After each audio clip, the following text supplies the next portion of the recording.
sideburns with the fucking mustache. It's kind of like a Yosemite Sam thing that was coming along with it.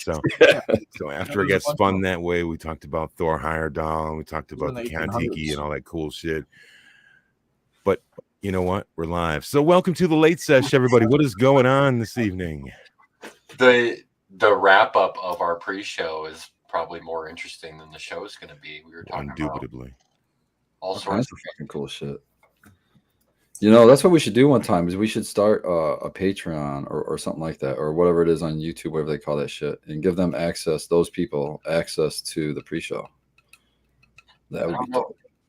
There's probably a way to do it, but I don't know how to do it. Yeah, I don't know how to do that either. Sounds good, but we are not. For us to stream to another platform like Patreon, you would have to be complicated to simultaneously do it to YouTube, I think, and separately start them. Yeah, man. Yeah, that would be. Oh, my chat is blowing up already. Good to see everybody. Man. It's Monday night. It's time to get high, roll up, sit down, kick it with your friends, have a couple of laughs, maybe learn something new. Man. So we didn't. Oh shit! Do we have a chipmunk or squirrel story? Oh yeah, that's right. Huh? Do we have a chipmunk or squirrel story to start the show? No. I've been keeping the door closed. Good idea. Weird, right? Yeah. I'm just kidding. Anyway, we did he made me without unbeknownst to me or whatever. You bought the things. I bought them for you because I know that he likes spicy food. I bought those Packy ghost pepper chips. Oh shit! What'd you think of those, brother? I've eaten them before, so I was eating one, and she ate one. She says I made her do it. He guilt trip you into it. Bullied me into it because bullied me into it. Oh my God. Here we go. She could see how well I was handling it. So. I almost passed away. Wow. I inhaled, and I'm pretty sure that all of my oxygen escaped my body. And it was terrible. It was a terrible sensation. I hated every second of it. And I don't know how you fuckers eat that hot, spicy shit, but it did me in, and I was mad. I just threw the chip at him. She was mad at me for her deciding to eat a chip.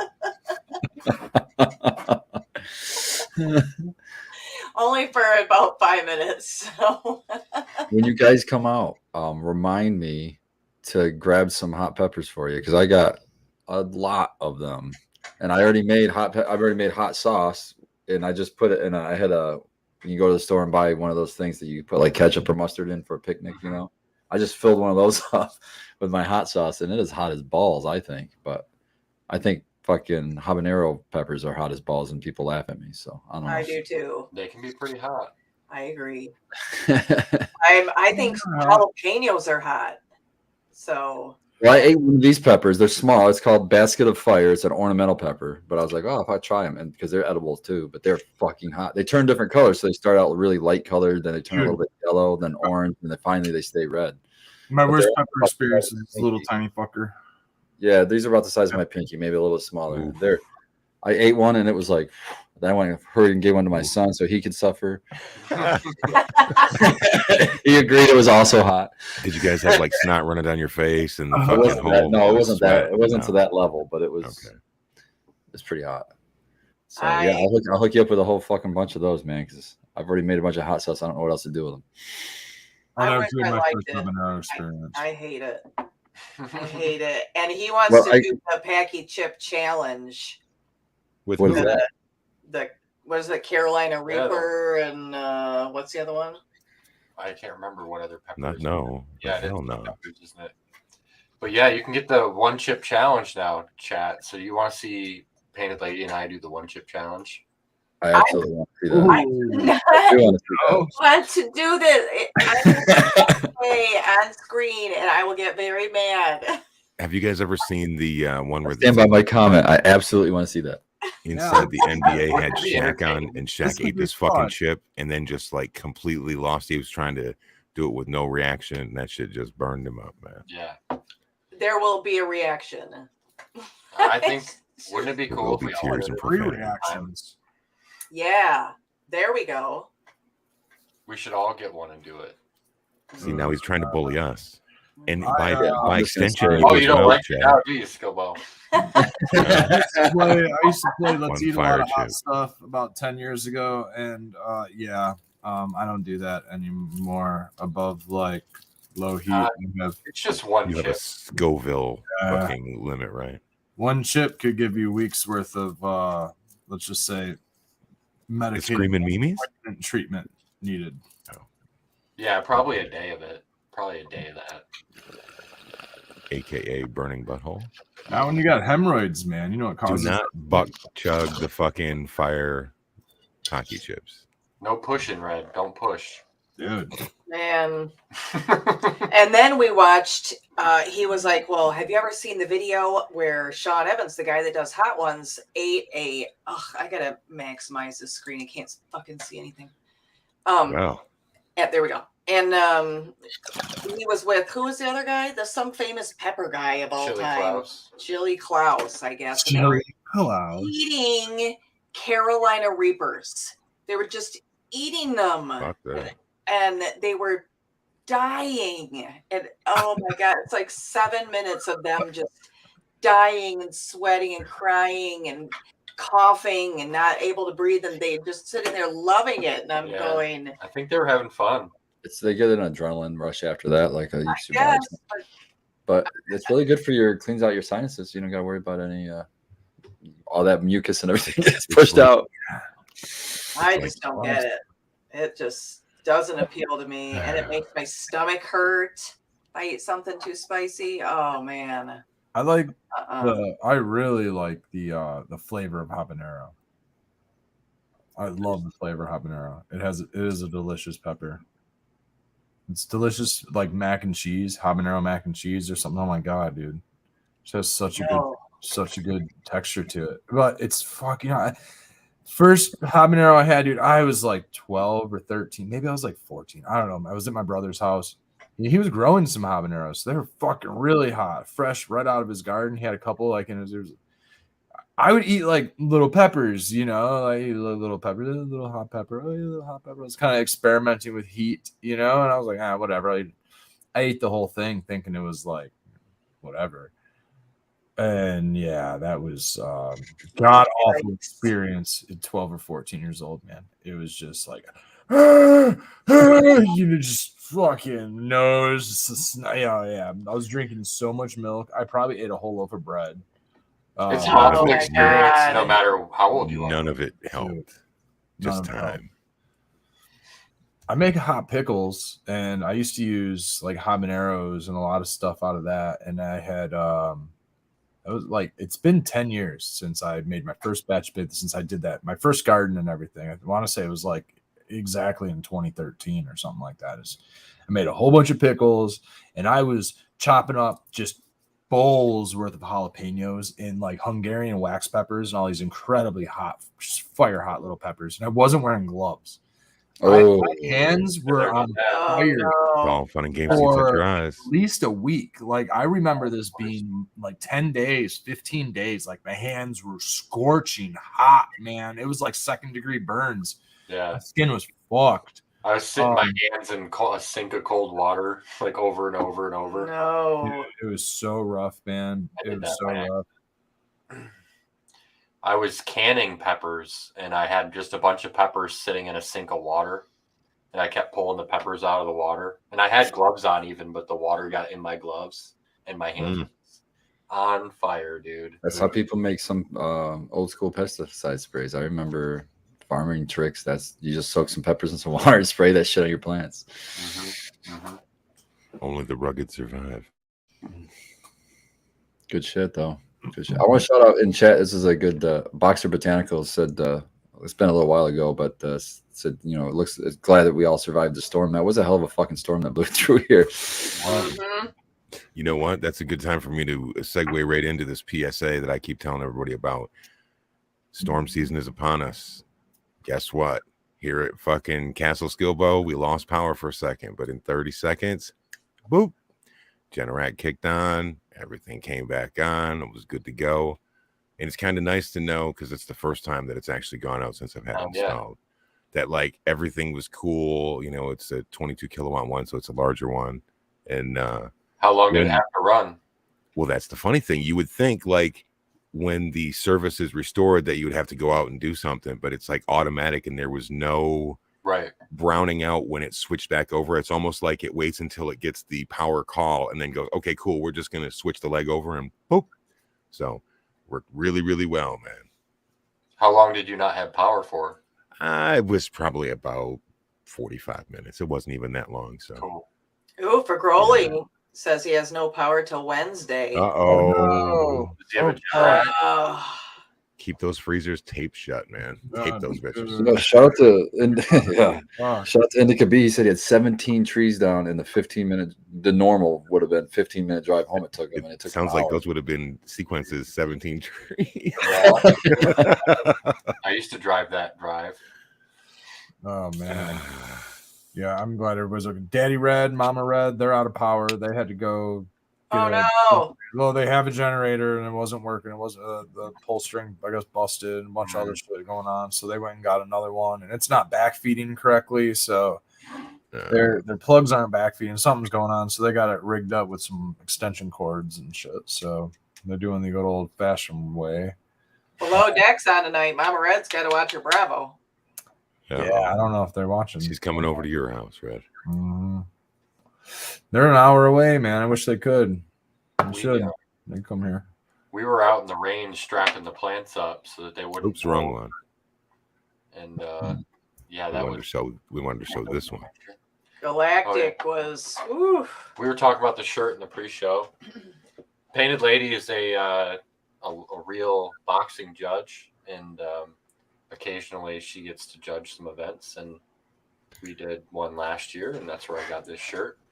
It's cool because we get to be side stage and have beers and blood and all of that stuff on us, and occasionally, bodily fluids. This particular event is MSU Boxing. I judge for Crown Boxing Company out of Lansing, and is there anything on the back of it? Yeah. All the sponsors and the schools. Oh, well, they're not sponsoring us. We're not giving them any free press like that. Come on, Skibble. Why we got to see? You just got to see that. Well, there's some awesome Greek I see there. I see some. All the frat houses and stuff. Yeah, that particular event's all the frat houses fighting against each other. So it's especially fun watching frat boys beat up on each other. So absolutely.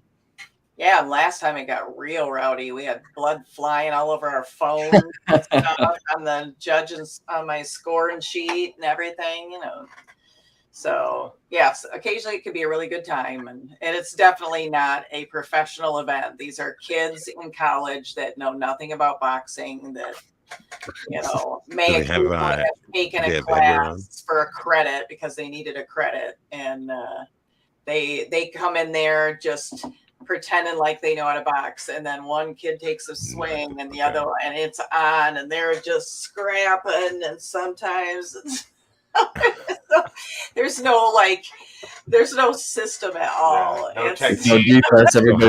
Everybody's just straight offense with no defense. They run in and start punching, and then turn around and run away and fucking spin in circles and stuff. Or my favorite punch, the haymaker one, from the back. The backside punch is my favorite. Oh my god! It's kind of like trying to judge Bumblebee soccer or something like that. They're just like this random frenzy bullshit. Yeah, she's a real judge. How do you judge that though? For real strikes and stuff, and then who doesn't trip over their own 2 feet? Yeah, exactly. All this wild shit. It's funny. It's an entertaining event. So this year I got to do it twice, which was fun. In the spring and it'll be happening here in a couple more months. In November it happens. So looking forward to the next one.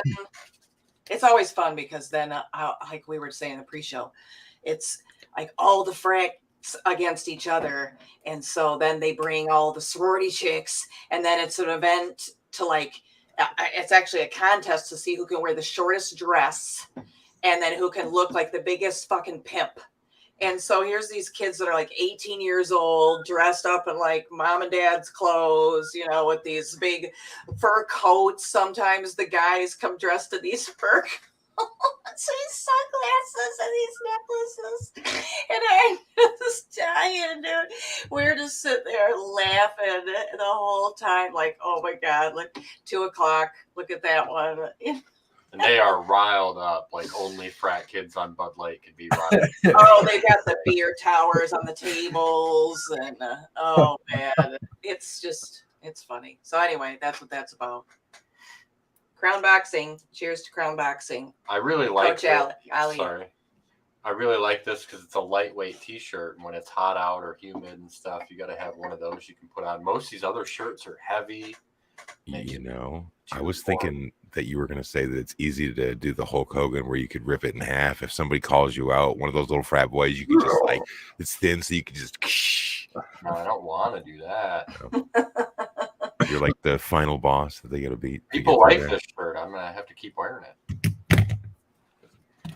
That is a badass shirt, man. I'd wear that fucker. That's cool. It's soft too. I like it. Anyway. House Farm says Butterbean. Now that was the Butterbean was badass, the dude, man. Butterbean was cool as fuck. They used to have all those tough man contests, but I don't even think they do those anymore. Really, do that? I mean, they used to like travel around town and shit. Like it's the local tough man contest. Not the same, but they still do it. Rough and Rowdy is a very popular tough man competition. Shout out to Becca for making really good butter beans. I like butter beans too. Ooh, They're underappreciated, but I love like butter beans. They make it. I will actually gag if one gets in my mouth. I've heard that about you, Spartan. Good. I'm glad. That's something I want to live up to. Thank you. Go ahead and spread that one around. Make sure everyone knows that. I have to admit, it wasn't real butter though. It was probably like olive oil. We are 17 minutes into the show, and we have not talked shit about Baked yet. We said nice things about him earlier in the pre-show. What the fuck, Spartan? You're slipping, man. Well, he bribed me. He bribed me with this fucking shark tooth. Bribed with a shark tooth, man. Oh yeah, that's right. Oh yeah. Charcoalberry Finn. I'm gonna try to get anything gross to hook me up with like a wrap or something, so I can wear this motherfucker around. Oh, yeah. It'd be cool. I wish I could, actually get my camera to focus and shit, but it is serrated around the outside edge, and it's really dark brown, black colored tooth. It's really crazy. It's a nice one. I think it's super dope. Very nice specimen. I would say like a dark gray black. You know, Yeah, it is gray. It is more gray. Yeah. Oh, yeah, my dead things shelf. I was just kidding.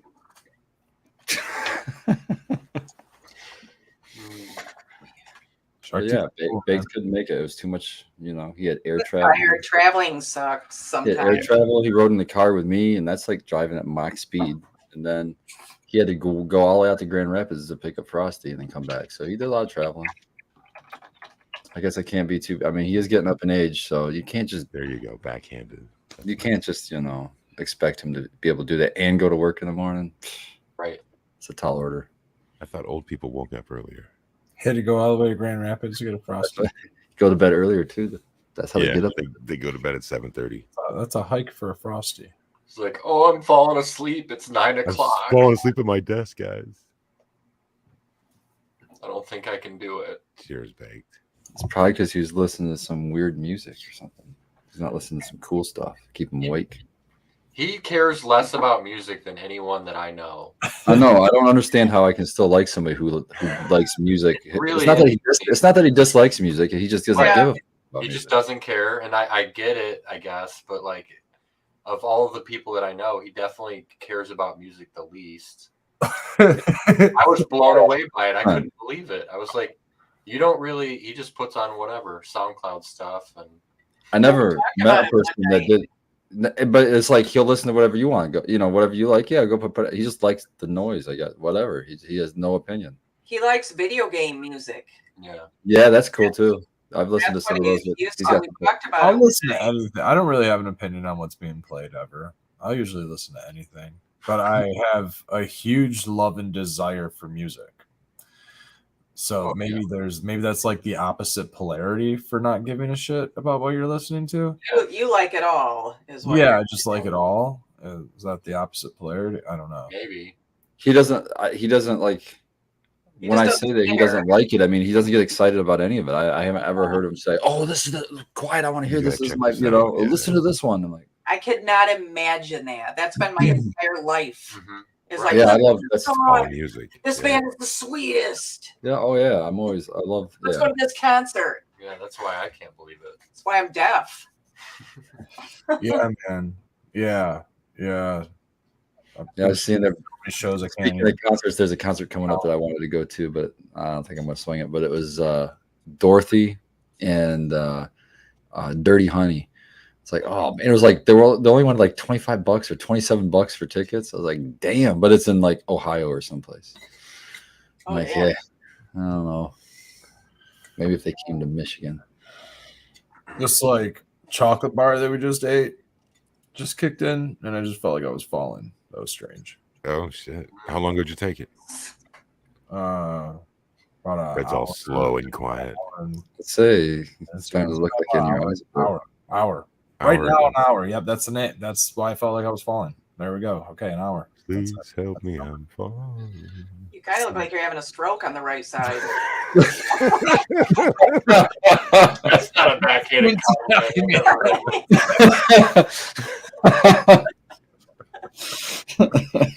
That's my high face. Not to make you anxious or anything, Red, but it looked like you had a stroke. Your eyes completely life. Well, you know what it is? It's because it's a hybrid, so it's a 50-50. That's why one side's down. Does D&D have music? I think that's that old 8-bit shit, isn't it? No, this back. Oh, come on, guys, you gotta take this shit serious. Come on, you can't say D&D and make fun of it. He's having a baked moment there. You see how he's going to clarify? No, you can get this background music specifically for things like if you wanted the background music of like you're at a tavern, you can fucking bring that up on a YouTube track and fucking play that, and then you can start narrating over it. Like, I'm hearing that old Star Wars. That's a cantina, dude. That's a cantina. You don't even know what you're talking about. Oh my god! What's the difference between that and the other one? Just the cantina. That's fucking shit. Yeah, you're in space. You're in galaxy. Shit, man. Okay, all right. You're ruining it for everybody. Oh, look at it. Nice for you, Barton. What'd you say? What's your surprise? You got a surprise in the chat. I have a surprise. Surprise. Oh man. Am I gonna be down there for the 28th? I didn't know I was even gonna be down there for the 28th. Thank you, Anything Gross. I appreciate you. That would be awesome. That would be sweet. Yeah. I gotta look up the laws, the weed laws in Ohio, and see how covert. Yeah. Our SoCap. Hey, that's the way to go. That's the way to go. Spartan cookies on the way in. You got your med card, right? Spartan cookies. That's another option. Speaking of laws, we will be leaving Friday for West Virginia and going through a whole lot of red states. So, how long will you be gone for?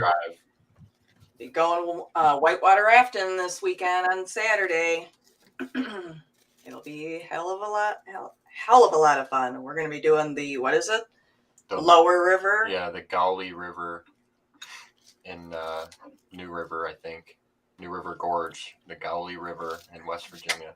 Are you going with anybody else? We're going with Troy and Tara are going with us.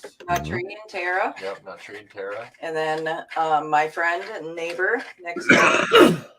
Sorry, yeah, so don't tell Diamond, but she'll be going with Spartan, hopefully. Don't tell Diamond. What does that mean? God. Yeah. Man. No, I mean like as long as the beanie goes told her. She's listening.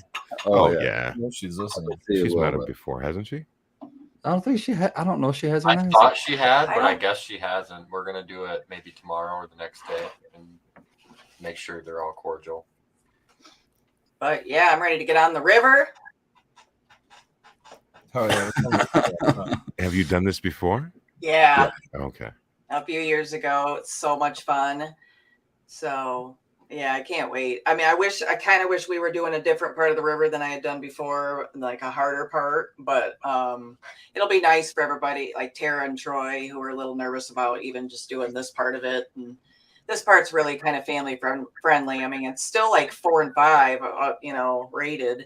So there's still moments where don't fall out of the boat, but it's not exactly like, crazy.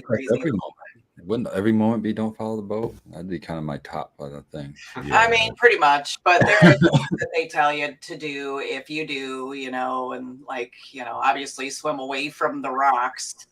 So, yeah, but anyway. Well, they make you wear a helmet and shit, don't they?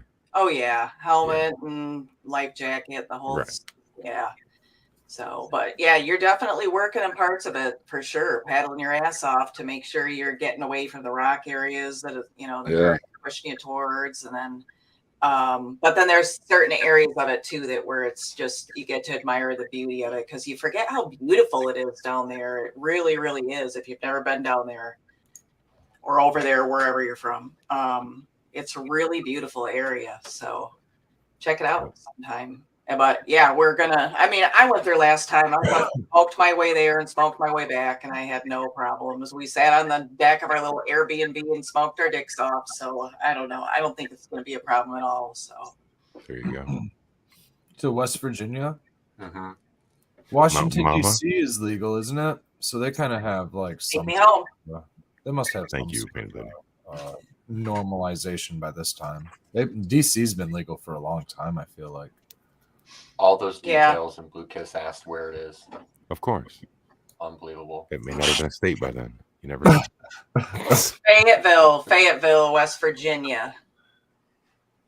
But yeah, it's beautiful. There's like what is it? The oldest river, or the second oldest river or something. And they think it's the second oldest river in the world, which is pretty wild. Yeah. The New River. Cool, Melinda. Yeah, it's beautiful. It's beautiful, beautiful area. That's where we're going to be this coming weekend. So. She's still working on that English, I see. That's what was cracking you up, really. It's late, man. It's shroom season. It's been raining. Shrooms are popping. You don't know what's going on. He's been having a good weekend. Eating random shrooms out of the yard, you're in trouble. Spartan is on YouTube doing shows just about every day. You want to talk about the one tomorrow with Organically Blunt, Spartan? Yeah, shout out Organically Blunt. They hit me up today, or he hit me up today, and asked me to come on a show. I think we're doing 8 o'clock tomorrow. I'm assuming Organically Blunt YouTube. Should be a live show. He said he's titling it "Who is Spartan Grown" or something like that. So. Oh wow! Don't tell him your social security number, dude. No, I'm not gonna tell him that. That info. Yeah, I try not to give that one out. Shout out Boxer Botanicals. Thanks, man. Yeah, I try to be on. I think there's like Tuesdays and what would that be? Thursdays. I generally am not on a show, but I'll tape shows on those days. No, I just like to get the information out. I'm just. I love that you just said tape. Tape. Like the old shit. Like. Oh yeah. It's habit. I say it too. Yeah, I'll say it for sure. Forever. Tape. Record. I love it. I still say it too, and then I catch myself. I'm like, oh shit. Oh, I got shout out to Baked too. I've got a record player now, so it's still record and album sales. Did he? Dude, you can buy them at fucking Target, bro. Dude, you can buy brand new ones at Target, but I paid $20 and got like 5-6 records at a resale shop for like some fucking badass ones. Like I got fucking. Hold on, I'll just grab them. They're right here. So you get anything good? Let's see what he's got. Yeah. What are we gonna call for? We're gonna call for some like Metallica or Hit Me Baby one more time. Britney? No, I don't have Britney. No. I have that on CD. I don't have that. Voice to Man. I have that on CD. Baby. I don't have that on record. No. I got Supertramp Live from Paris. Wow. 1979, I think. No, it was before it was like 19. Oh yeah, 1979. Paris Pavilion, November 29th, 1979. That was a fucking cool one. So Okay. This was a new one. This one I bought at Target. The Disney hits, man. Oh my What? god! What? I would I have got the- snapped that up too. Four discs. Are you I'm so confused. Yeah, Hakuna Matata guy. is that for? Is Hakuna that, Matata is on that like this too or whatever. That's a is good that one. to play for Bake? You break them into music. This is playing for baked. Yep. This one I got for fucking 99 cents. Rock revival. Okay, what do they consider rock revival great? Shit. Oh, bro, Give me some there's- artists. here we go. What year? We got Rock Around the Clock by Bill Okay, Haley. Bill Haley in the comments. Oh, my. Johnny Be Good, Chuck Berry. Okay, that's not bad. Okay. Wake Up Little Buddy Susie. Holly. Wake Up Little Susie, Everly Brothers. This is hard to Everly read because they Brothers. have the fucking artist on this side and then the fucking song over here. So it's pretty So what year do you think that's? What's it years it say? It was Here, need a ruler. Darren says he was a captain earlier in than that. Tennille, and I I'm have looking for a year. I don't see Sure. one. No, 1972. Yeah. Okay. You got to think about this guy. Hell yeah, that's the fucking year right there. A rock revival record from the 70s, so it has to be reviving Yeah, songs I got that one over there. Look at that. 50s. Look That's at that. Simon Simon Garfunkel right there, Bridge man. Over Troubled Water. How can you not pick that up hair for is the $3? shit. That's Art Garfunkel, man. $3. Come on. Yeah. And then this was my favorite one. This is my favorite one, actually. $10 I paid for this Steppenwolf. Oh, hell yeah. Oh, nice. There you There you go. go. That's better. Yeah. I smoked Oh, it on a Born to be grab. wild. You know Yeah, I think Magic Carpet Ride is Yeah. Magic Carpet Ride is probably my favorite song by them. the pusher. Stuff, dude. And I Push had it, some, man. I thought I had more records. I don't know. But yeah, that's what I got for now. I got to show this one. The Disney one is the most surprising one, I have to admit. This was the other one. Yeah. Oh, it's fucking Sergeant Pepper. Oh, Yeah. Is that a new press? Of course. Yes. of course. Okay, I've Of got a course poll. it is. Yes. This is I've the got a brand. poll. Red tried to get indignant. I'm From, pretty sure wow. my mom has has an original one now. Skill Pretty sure ball. she did. I've got almost all of them except that one. Okay. What do you think of the Beatles? I went through a stage probably around early 2000s where I really fucking kind of dug it. I have always known the early shit that they kind of played to death, but I dug some of the deeper cuts after like Rubber Soul and Revolver and things like that. But as I've gotten older still, I've realized that Paul McCartney really is a douchebag. Like he when there was like this period where everybody wanted to blame Lennon for being a douchebag and everything, we wanted to blame Yoko Ono for being a fucking douchebag, and he kept coming out of it unscathed. And then it was like, oh, Ringo, he's the real problem. And then no, it was Paul. Yeah, I kind of. It was Paul. Paul was a douchebag. That too, man. Yeah. And it's funny if you really think about like Sergeant Pepper and shit like that. It has a very super fucking revival sound that sounds. I know that sounds weird. It sounds like the 1890s. Yeah, it's totally trippy. It's not like it- anything else. Yeah, it's Like, the very benefit weird melodies and Kite shit. is very. Yeah, the benefit of Mr. Kite. Yeah, I get that too, man. It's almost has that like Super old timey, calliope kind of music, and reeling the record for the xylophone, not the xylophone, reeling the phonograph type deal. You know what I mean? organ grinders, monkey shit. yeah, totally. Good I've stuff, always yeah. thought they were overrated. I like the White Album. I think that they got overly rated and played out in the late 2000s when they something happened. Like they started coming out with all kinds of No, they tried to cash in on everything when they made the anthology shit in '95. So then they tried to dominate ABC's airwaves, and then they came out with like Beatles, every year Ones, they which kinda was do- every single one that they did, and they just kept trying to cash in. Every decade, they've just kept trying to cash They in. didn't try to cash in. They did cash in. Well, it's That's Apple why- Rec. It's been Apple. It's been You Apple. know, Records, you know who was a horrible one for cashing in was fucking Elvis Presley. Reissue after reissue after mix this up, let's revive this, The bring record that back. label, man. Those record Yeah. labels. And I've seen Ringo live. I've also seen Paul live. I've seen them both. I got a whole What the hell did Ringo perform? Beatles record. Maxwell's Silver Hammer, and Oh, that's about he didn't perform much. Yeah, he did his stuff. I He think also that's his song. I son, like right? he had Sheila E. there, and he did a drum off with Sheila E. and she whooped his ass so hard. It was such a cool fucking drum off. He played some of his shit like Photograph and like that All-Star song or whatever the fuck it was. It was pretty fucking decent. It's okay. It was a fine odd, man. It was fun. Red's very complimentary, you can tell. It was a Ringo show, man. I don't know how much more you could Okay. expect. I mean, you're there to see the headliner, and he's on the drums, and he's not the greatest. And it's not Phil Collins, right? Then you're kind of like fucked. But I mean, he wasn't drumming. Was the thing? He wasn't drumming. He was the singing most of these songs, and so he had a drummer, and so it was like kind of bizarre. It was, I don't know. I kind of wanted to see him there in the drum, but then he did a song on the drums, and it was, I don't know, man. It was a cool show. Ringo's all right. Ringo's got a cool personality. He's a funny dude. Ooh, Eric mentions, when did Michael Jackson buy all the rights to the Beatles shit? I'm gonna say that's like 90. That was in the early 90s. A while ago, yeah. Yeah, years ago. but then didn't he sell some of those back to them or some such nonsense? Paul got a bunch of it back. Yeah. Yoko Ono, I think, was part of the seller on that too, and part of the. Debbie's trying to talk about Led Zeppelin now and John Bonham being the best drummer for the era. You know what? You could make a case that he is the best drummer. I mean, he's got some really memorable fucking licks. He's a great power drummer. And some of the, if you want to really know about John Bonham, type in John Bonham and then Isolated.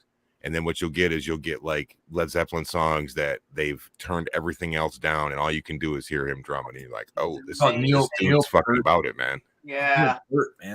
Neil Peart's more of a Rush thing, which is all the guys in Rush were classically trained musicians. So they think in terms of like really complicated shit, but you either dig Rush or you can't stand them. Mm-hmm. You know, and a lot of times people used to dig Rush and then they just got Tom Sawyer to death. Like, all right, I'm good. What's your favorite Rush song? It's fucking, is it called No One at the Helm, No One at the Wheel? It's something off of Caress of, is it Caress of Steel, I think is the name of that album. I don't know, it's old, man. Or Fly By Night, the early, I think that's 74, 75. I like Tom Sawyer. I'm just a Tom Sawyer. I like Working Man. Working Man, yeah. That's my favorite. Red Barchetta is really good. That's good, complicated fucking guitar and drum. JMB brings up 182. This is the music show brought to you by music. Blink 182 drummer. He did a lot of stuff for drummers, man. Travis, where's Sequence when I need him? Because he'd tell me what that. Yeah, Travis Kardashian, is that what you said? I don't know. One of those fuckers. Drumming school and all kinds of Kardashian now. stuff. All up in that money. Travis Barker. Yeah. There you go. Mm-hmm. He had a lot. We of got it. Drum school. Sure is. Do I play anything? I play it being a fucking podcaster. That's what I play at. Stay on drum school. Yuskova plays the bongo, man. Yeah, I've always had a thing for percussion of any kind. Mama Skilbo was not cool with me having drums and shit though, so I just was annoying on the tables, you know, like beating up drums and shit. So as I've gotten older, I bought some I have like a hand drum, which is like it almost looks like a tambourine, but it's like a different tone, and it doesn't have anything on it. It's like you would use for like meditation and shit. And then I have some darbukas, which is kind of cool because you can tune the head up or down on them. They have, this one's cool because it has the fucking what do they call those things? They're like fucking castanets, except they are inside of the drum itself. So you can hit the side of it and it makes that sound, or you can hit the drum head and where you hit it, it makes it sound different. And then for my birthday, Mrs. Skilbo got me one of those you know, those fucking, I think it's called a tongue drum, where it's like a piece of metal and then you cut the shapes out of it and then you can play those and they're all tuned to different things. You ever seen those videos? What is it called? Somebody help me in the chat. You guys know what the fuck I'm talking about. Triple decker. No, I don't. I can't think of it. What does that say, Red? All things must pass. This is Harrison. Oh, okay. Things must pass. Speaking of the Beatles, I just went and grabbed this fucking stack and stash of. There's a lot of Paul. actually. All those Beatles. Here's a good one, dude. Old Brown Shoe. This is a really good one. Aside from like their main ones that they're known That's for. a Lennon song. Abbey There Road. you go. Original pressing of That's Abbey. an original one. Yeah, this is an original pressing of Magical Mystery Tour. I have in some frames a Meet the Beatles. That was my grandfather's. Here we go. Lennon live in New York. That's an original press. It's all on my lap here. You know, that's the vintage one. I think he's wearing, if you were to hold that back up, I think he's got a fucking Vietnam jacket. Yeah, I think the patch on that is the War horse of the yellow. Yeah, I remember that shit. Yeah. They had this in London's vault. There's a Hard Rock Cafe in London. Next door to the Hard Rock Cafe is an old bank that they turned the basement bank vault into the Hard Rock Cafe's like main museum. The Hard Rock Cafe London was like the first one, I guess. So the basement of that bank vault has all of like the really important shit. There's pillows down there from Jimi Hendrix, and everything in there you can touch. You can sit on the pillows, and you can play Bob Dylan's guitar, and you can wear Bob Dylan's hat, and or wear Stevie Ray Vaughan's hat, and like there's all this cool stuff in there. There was one little closet of stuff that there was a little locker cabinet that had a mannequin wearing that jacket, had a pair of glasses that were broken, had the original transcript to Imagine, and it was like the Lennon locker. And you could not touch anything in the Lennon locker. You couldn't put the jacket on. You couldn't do anything. It was like the one thing. And the glasses were broken. And I'm curious about the glasses. But yeah, and I'm wondering if that's why. Like if those were on him when he was shot type of thing. But it's very or possible. they just made it look like that. They may have done that too. Surprisingly appropriate seems to be winning. Very cool room in London. I don't know if it still exists, like if they still keep that memorabilia there. But yeah, Hard Rock Cafe has a lot of music memorabilia throughout their stores and restaurants.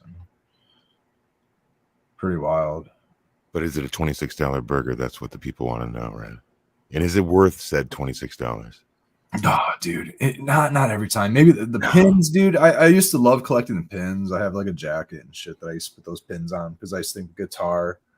I'm a hat pin. I've been a hat pin fanatic and collector since I was a little kid, and it kind of started through that type of shit. But I always collected picks. Picks from shows. That was my collection. That's harder to get those though. I know. Gotta have the good seats to get those, right? That one's keyed. I've only got one from Stony. I've got one of those as well. I think mine's red. I was wearing my Catachronic shirt yesterday. You had it on. Last night? Last night on the show? Okay, that's when I was wearing it. I was like, I wore it to lunch or dinner. I wore it to dinner. We went and got pizza last night. I was north of Grand Rapids. I had that shit on. I think this is Sgt. Pepper without. This is fucking Sgt. Pepper.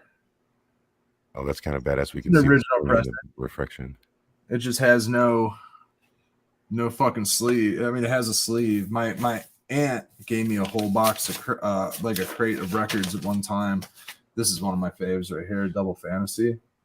It's a good one. Actually, I got into Lennon for like just Lennon and Yoko's solo. You think? I heard you were big into Yoko. Not so much the Yoko. Like, oh my god, have you ever heard any of her fucking concept art album bullshit? It's the screeching and all the other shit. Yeah, howling and the screech. Johnny Be Good, dude. Lennon and Chuck Berry had a collaboration on stage one time. They're jamming, and then Yoko Ono lets out one of those howls. And Chuck Berry just like looks over, his eyes explode and like looks over. It's the most hilarious point, like things in rock and roll, because it's like, yeah, she's trying to do that. She's an avant-garde artist, for those who don't know. And for those who don't know, avant-garde is like the weird and unusual, for lack of better phrasing. But a lot of people in the New York scene in the early 70s were really into that. And, Andy Warhol came out of that and some other stuff. So there was a lot of money involved in that That's avant-garde. the Velvet Underground too. When you start talking about Warhol, Yeah. Yeah, totally, man. It was I don't music know. just makes up the fucking fabric of my mind and my fucking life, man. Yeah. I can't imagine a world without music. I can't either. I mean, it doesn't matter. They're overly commercialized. I mean, some of the music still holds like a lot to like memories and shit of like when I found them as a kid, you know, and things like that. And I was pretty. You know what? It only takes one song or one melody or one lyric by one band for it to be cool. You don't have to like their whole fucking catalog, but you can be like, damn, you know, when I hear that song, it either I start tapping my toe to it or I start singing along to it or it gets stuck in my head. Even though it's not a genre that I usually fucking listen to, it's still cool. Yeah. Nickelback Photograph, dude. No. I forget who said it in chat. Now that's gonna fucking play in my head, dude. Why are we friends sometimes? I don't even understand. You just bully people mercilessly and gaslight us into hearing this horrible music. I forget who's in chat. Over it with Def Leppard's. Def Leppard's. They were surprised that a stoner didn't like music, and I was thinking about it. Like, music played a huge role in a lot of my first cannabis experience and psychedelic experiences because I would use music. Kid or the Led Zeppelin kid, just or like the Rolling Stones kid. Did you ever use? Yeah, I was or Hendrix, Led Zeppelin. Doing Led Zeppelin, Rolling Stones, and then I became Rolling Stones later. I'd say more Rolling Stones. If you did Rolling Stones versus Beatles now, to me, I'd say Rolling Stones. If you did that to me 10 years ago, I'd say the Beatles. If you say overall, I'd say Grateful Dead, the All American Band. I don't know, man. My musical taste over there, I like country now. I didn't really like country as a kid. Even I was raised on it, so I really liked it. Yeah, that was a captive audience as a kid to like that classic country shit. Yeah. And I can remember riding in the back of the big car, man, and you know, my mom would have that shit on.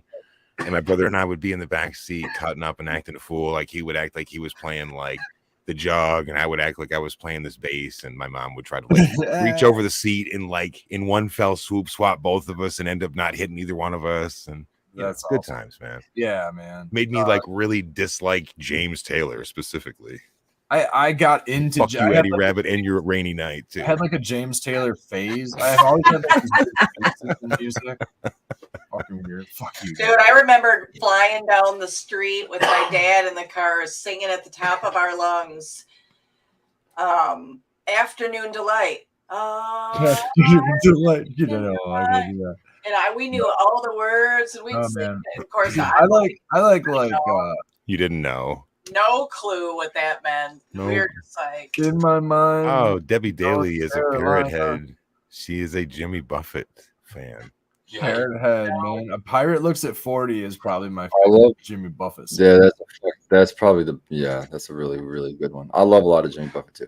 I like the thing. See, when you guys are saying some of these bands and stuff, I have a hard time thinking of anything. But I mean, it's like I'm a song guy. I'm pegging you for the Disney guy now, dude. That's what you're just going to be. What's the song that when your parents were playing it when you were a kid? Right. What'd you get overly exposed to as a kid for music? What was your lead? I got everything, man.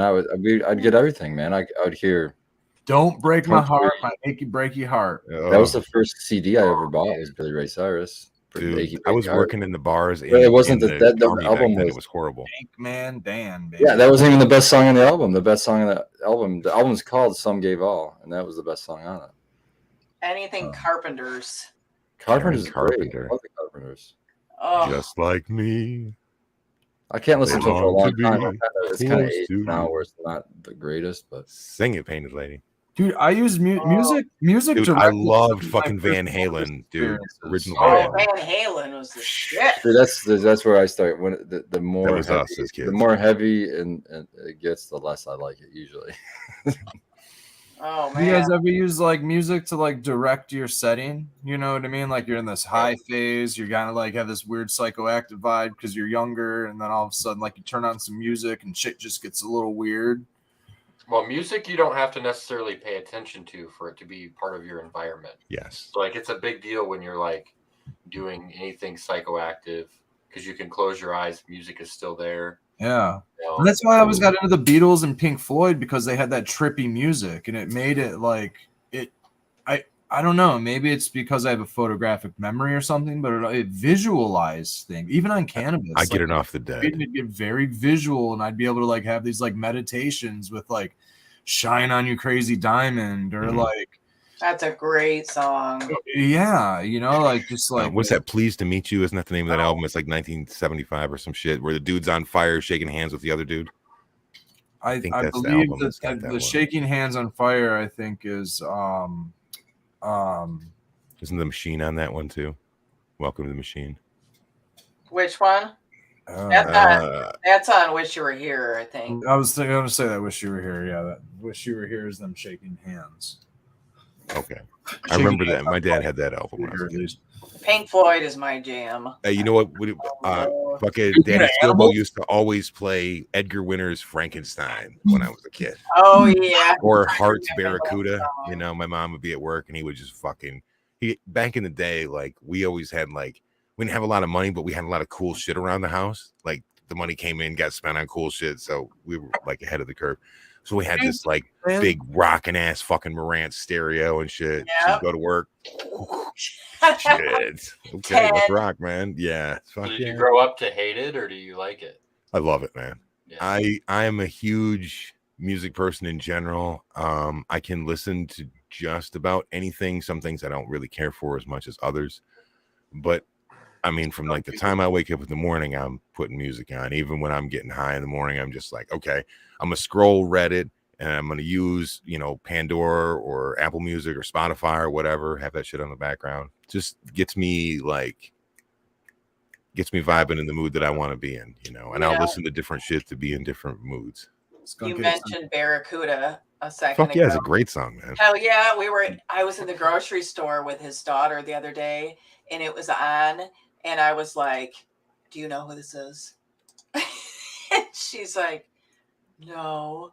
And I'm like, well, take a listen because this is one of the best female rock singers of all time and female rock guitarists of all time that paved the way. And she's like, I grew up on a lot of CCR too. Chat's talking about CCR. Oh, I have always. Yeah. You know, wait, hold on. Susie Q, the long version of Susie Q that's like 7 minutes long is cool. Green River is cool. Yes. You know. Okay. Run Through the Jungle. Run Through the Jungle is a really cool fucking Run song Through by the them Jungle. too. Oh yeah. They're talking about The Wall in chat. Did you know that the looking at my back door? Built a wall during a set and he pissed off. My back door for sure. He like pissed off a large crowd doing that shit, man. There's like a big thing, like we're talking about fascist imagery is what it is. You got to take the bullshit out and just listen to music. Who cares about the artist behind it? If there's pissed off a lot about every artist, for sure. Everybody got all butthurt and offended because he was trying to do this artistic move where he was building a wall between him and. Dude, they landed Dixie Chicks out of fucking showbiz. They got destroyed. They fucking tarred and feathered them and ran them out of town because they were not behind the war for fucking let's go blow up a rock. It wasn't even that. They weren't behind Bush, and that was enough. And they just got fucking ran out of the fight. You can't be like that. What the hell? And that was that. It's like, yeah, if you're going to be a musician, I guess you might as well be fucking musician Phillips at this point, right? You're only allowed to be a puppet up there and do your song and not fucking have any opinions, I guess. I'm not saying I was for their opinion. I'm not saying that either. I'm just saying it's ridiculous that their whole career changed because of Neil Young's Cortez the Killer. That's a long one and a good one too. That's a fucking good one. Down by the River, Neil Young is great. Sequence, you know, you're the big DJ and you haven't said boo to a goose about any of this fucking music, man. He's gonna say, because he's gonna be like country too. He's gonna be like Kenny Rogers and Johnny Cash. I had questions, nobody answered them. I just been sitting here patiently. You've been patiently waiting to be asked. So I said, when you were a kid and your parents played music over and over, what was your least favorite song? Least favorite song? I said anything of the Opera. My parents would play the Phantom of the Opera. I love that Phantom of the Opera. I didn't like it as a kid. Like I like it now. I'll actually Andrew Lloyd Webber's specifically Andrew Lloyd Webber's A Phantom of the Opera. Mama Andrew Lloyd Webber, I like a lot of his stuff. They had like sound system in the mid-90s, a nice sound system, fucking with a Sony or whatever, and it'd be like fucking 9 o'clock in the I'd be like a Sequence 12-year-old the kid. lead. You're up all night eating video games, and eating potato chips and shit. I'm all fucking stoned on sugar and naps, and I'm like, I hear, Hell yeah. It was that Daddy Red doing that to you? a coffee cleaning the fucking neighborhood. What the fuck? Every single week. That is Um, It's the hysterical. best. I'll tell you the sequence. I had to think about it for a minute, but then I remembered one from the early 80s. My mom was big on this fucking song by this country artist. His name was Ricky Skaggs. And the name of this song was Swingin'. And I had to listen to that in the fucking car way too many times going to school, man. I was like, I'll just ride the bus. Fuck it. That's just good. I don't care. I think I remember that song, Skilbo. We were swinging. You're like, oh, Yeah. my God, shut the fuck up, dude. Now it's in your head again. Yeah, you're traumatizing us all a little bit. I'm sure there were songs that I hated, but I can't even recall one, to be honest with you. Mine is Alice's Restaurant by Did you hear it every Thanksgiving? It's Arlo Guthrie who did that. And it was on shuffle, and they would never Shuffle. It came up on shuffle. It's like a 26-minute song. Yes. Oh my It's a god. story. It's Arlo Guthrie. You gotta skip this shit. It's like American Pie by Don McLean, where it's like forever That's like- long. Yeah, I don't even know forever. how long that song is. Chevy to the levee, but the levee was dry, and it just keeps going and going and going and going. I love that song still, though. I still love it. I can't remember a time where I hated the song. I wish you would have stopped it at the time, but I still love the song to this day. What, American My Pie? dad got drunk off his ass, got the stereo loud as hell, and on repeat, he played Lady in Red. Oh, Chris Yeah. DeBerg, huh? Yeah, Lady in Red, Dude, over I'm it. killing it over with the fucking names tonight, man. over The it. brain. Anything on This is some repeat. good fucking weed, man. It's got me Just on focused. repeat, man. It was just Oh, dude. all night long. It was a whole night. We were trying to sleep, and it was still going. It was just like No. Oh. didn't want to He hear was it he was in his anymore. cups and He was in having one of his those feels. I can still listen to it now and love it. The Lady in Red's We've dancing. all listened to that one song over and over and over. Beautiful song, but wow, yeah. Wow. Proud to be an American. Lee Greenwood is another fucking like nails on a chalkboard song to me. Can't do it, dude. Dude, They like, fuck. like anything John Mellencamp, dude. Sometimes Little Pink Houses, bro. Oh, that's my mom. I can remember. That just brings back memories. That's my mom on the deck of our Diane. pool, and we're just hanging out in the pool, and I'm just listening Oh, to this John song is Mellencamp a on good repeat. song. Into the Cougar. He Well, was his name used to so be John popular. Cougar. Then it was John Cougar Yeah. Mellencamp. Then it was John John Cougar Mellencamp, And yeah. don't you dare say John Cougar anymore, or I'll fight you. Don't you fucking call me Cougar. Don't you call me Cougar anymore. Mhm. Not my name. My mom was the one that my mom like broadened my horizons, I think, because my dad would only listen to like the music of his era, and then my mom, she would listen to that, but she would also listen to all the new stuff too. So it was Early. pretty Yeah, we cool. got to get this hash time shit. We're about 3 minutes away, less than that now. So get your accoutrements together and let's I have can a remember nice my mom playing celebration. Share a lot, and I got No, kind dude, of sick no, of Share. never Share. Yeah, I got kind of Never sick. Share, never Barbara Streisand. Barbara No. Streisand, I can listen to a little bit of.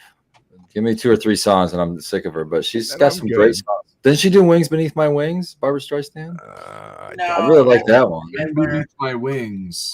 I don't know who Bette that is. Midler. But Oh, that's Bette Midler. You're right. You're right. Yeah, no, my mom always listened to fucking light rock, like light rock 99. Barry Manilow all the and Neil popular Diamond. shit. And Oh, then like Genesis and like Janis. Buddy Holly and Chuck Berry and Okay. all that Hell stuff. yeah. I seen Chuck Berry in concert when I was in the Army, which makes me sound like I'm 5,000 years old, but instead it was he that was 5,000 years old.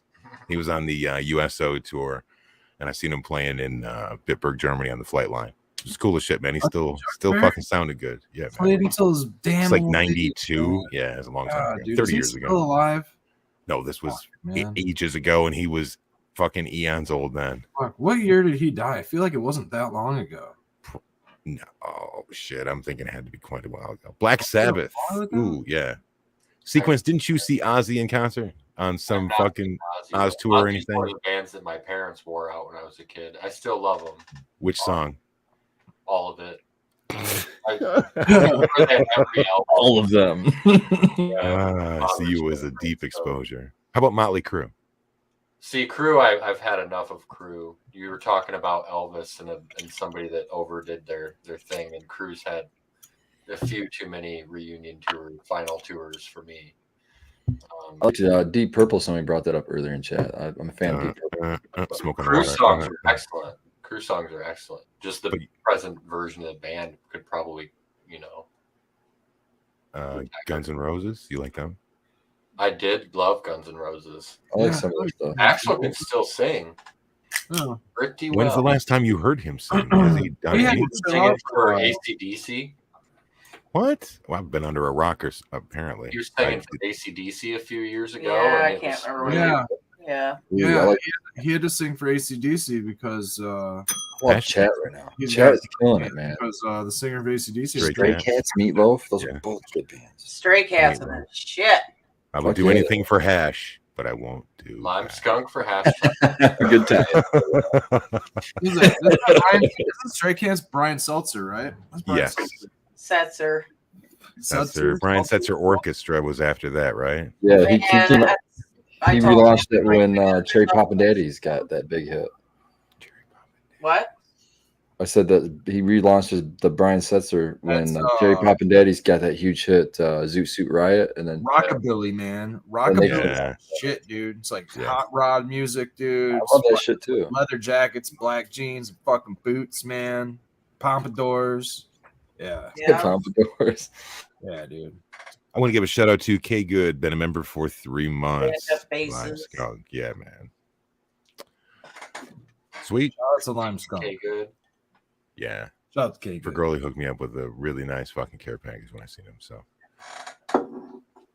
I gotta eat one of those cookies too before I head out to the hot tub here and fucking chill out after the show.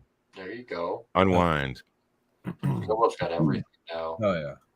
It was a few years ago. You were rubbing sticks together to grow plants, and now you got. Yeah, man. You know what I did today? I went back on Spotify. This is a quick plug for us. And I was like, I wonder what fucking podcast episodes we have up on the Michigan Grow Show fucking thing. And I was like, okay, cool. And then I started scrolling back, and I went all the way back to episode 0. Do you remember when you and I did that? And was basically explaining who the fuck we were and why we wanted to start the show and shit. I was listening to it and I was like, man, it was a long fucking time ago. And my microphone sounded like shit. And dude. Rough times, man. I want to give everybody a shout out that's been with us for a long time. We've tried to work on things. We got them just about all up there. I'm still working on getting up some of the current ones, but they're all up there in order. It's a thing. Yeah. Takes some work to do that. Well, I was talking to Organically Blunt this morning, and I sent him a link to the interview that we did with Fergoli originally. He was talking about wanting to get him as a guest on his show and stuff. And I was like, dude, we've talked to a lot of people. There's a lot of good ones. One of my favorite ones, honestly, is the 2-parter we had to do with Spartan. It was one of my favorite ones, man. So that was a 2-parter because we talked to Spartan for I think 3 hours and 40 minutes. So I was like, okay, we got to put this one up in 2 sections because nobody's gonna watch a fucking 3-hour show. Is the load too. Yeah, man, that's fucking awesome. I should go back and listen to that shit and see how ridiculous I sound. I think it's episode 6. It's probably. I think Old Man is episode 5. Red, I think you're 4. I'm not sure about 3. I think I'm 14. Eagle. 14. Okay. Yeah, 14. I was down the line. Was it Kyle? I hadn't met you guys for Kyle, yeah. Because the podcast was before the live show, and I didn't actually meet you guys until after the live show was out for a little while. I came out on episode 4. Episode 4. That's what it was. Episode 4 on the live show. Yes, Scobo. You are right. Okay. I just was live scrolling through it and I was like, oh shit, okay. Yeah. Live show was called. I gotta give Organically Blunt another shout out too. I know I shouted him out last night, but in case nobody else caught it, but the poor guy's been trying to get me for I don't know how long, dude. And for a while, he was only doing Saturdays. I guess that's when one of his partner was only available, and they could only do Saturdays. We were booked up Saturdays, man, just nonstop. And now he's available. So shout out to him. We were talking this morning too. I don't know when. I mean, we'll figure it out. We'll probably just do pop up just real fast. Let's do it this day, you know. So it'll probably happen in the next couple of weeks. And he's definitely doing his thing, man. We were talking, and he has a lot of ambition for this, and I give him a lot of credit for diving into this with really little experience, and he's learning and gaining experience as you do when you grow. So shout out to him, man. He's growing organically, as his title says it right in his name. I dig it, man. I really do. I've listened to a few of his episodes. Like he was telling me, he's like, I've only got 58 subscribers right now. I was like, bro, we didn't have shit either, but this is a good time for me to plug this too. We are less than 100 subscribers away from 5K on this channel on YouTube. And so if you are new here, consider subscribing to the show. We would really appreciate that. And it's something cool. Oh, yeah. Cheers, Todd. The American one. Cheers, brother. On in chat. Cheers, brother. Dude, 5K is huge. That's a big. That's a grassroots effort, like grown community, is what that is. That's huge. It's fine. It takes a lot of, because it's. I mean, if you think about it, there's a lot of maybe unsubscribers too. So I mean, the number is way higher than that. Well, we gotta keep the content good, Red, and that's what'll keep the people coming back for more. Yeah, I don't mean this people like unsubscribe all the time, but sometimes it's like robot accounts or whatever that come and go, or just like whatever some things are. We have a bunch of Grosky bot sequence. It's pretty cool.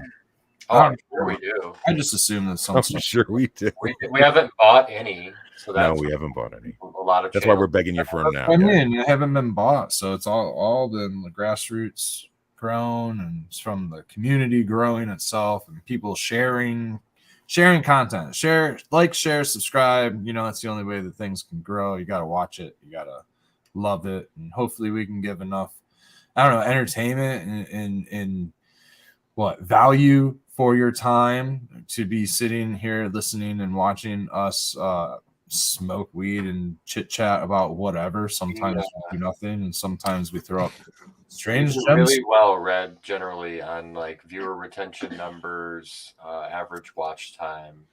They know what they're in for at this point. Like your channel value, all sorts of metrics and stuff. We keep people because we're entertaining generally.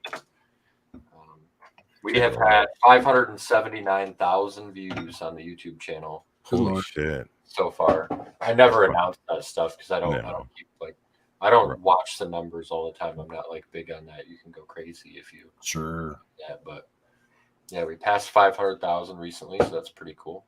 Oh yeah, man! 5,000 subscribers. But it's also good to let people know that kind of stuff here and there too, because they may be interested. I've felt for a long time that it doesn't really matter which show, and it really honestly doesn't matter which channel. There's enough of us that are all part of one larger YouTube community. I feel that these shows a lot of times are just the umbrella that we all stand underneath to fucking, share a smoke and have a laugh and fucking hang out with, man. So it's not really about the content of the show. I mean, it has to be at least fucking passable and shit, but it's more about the community.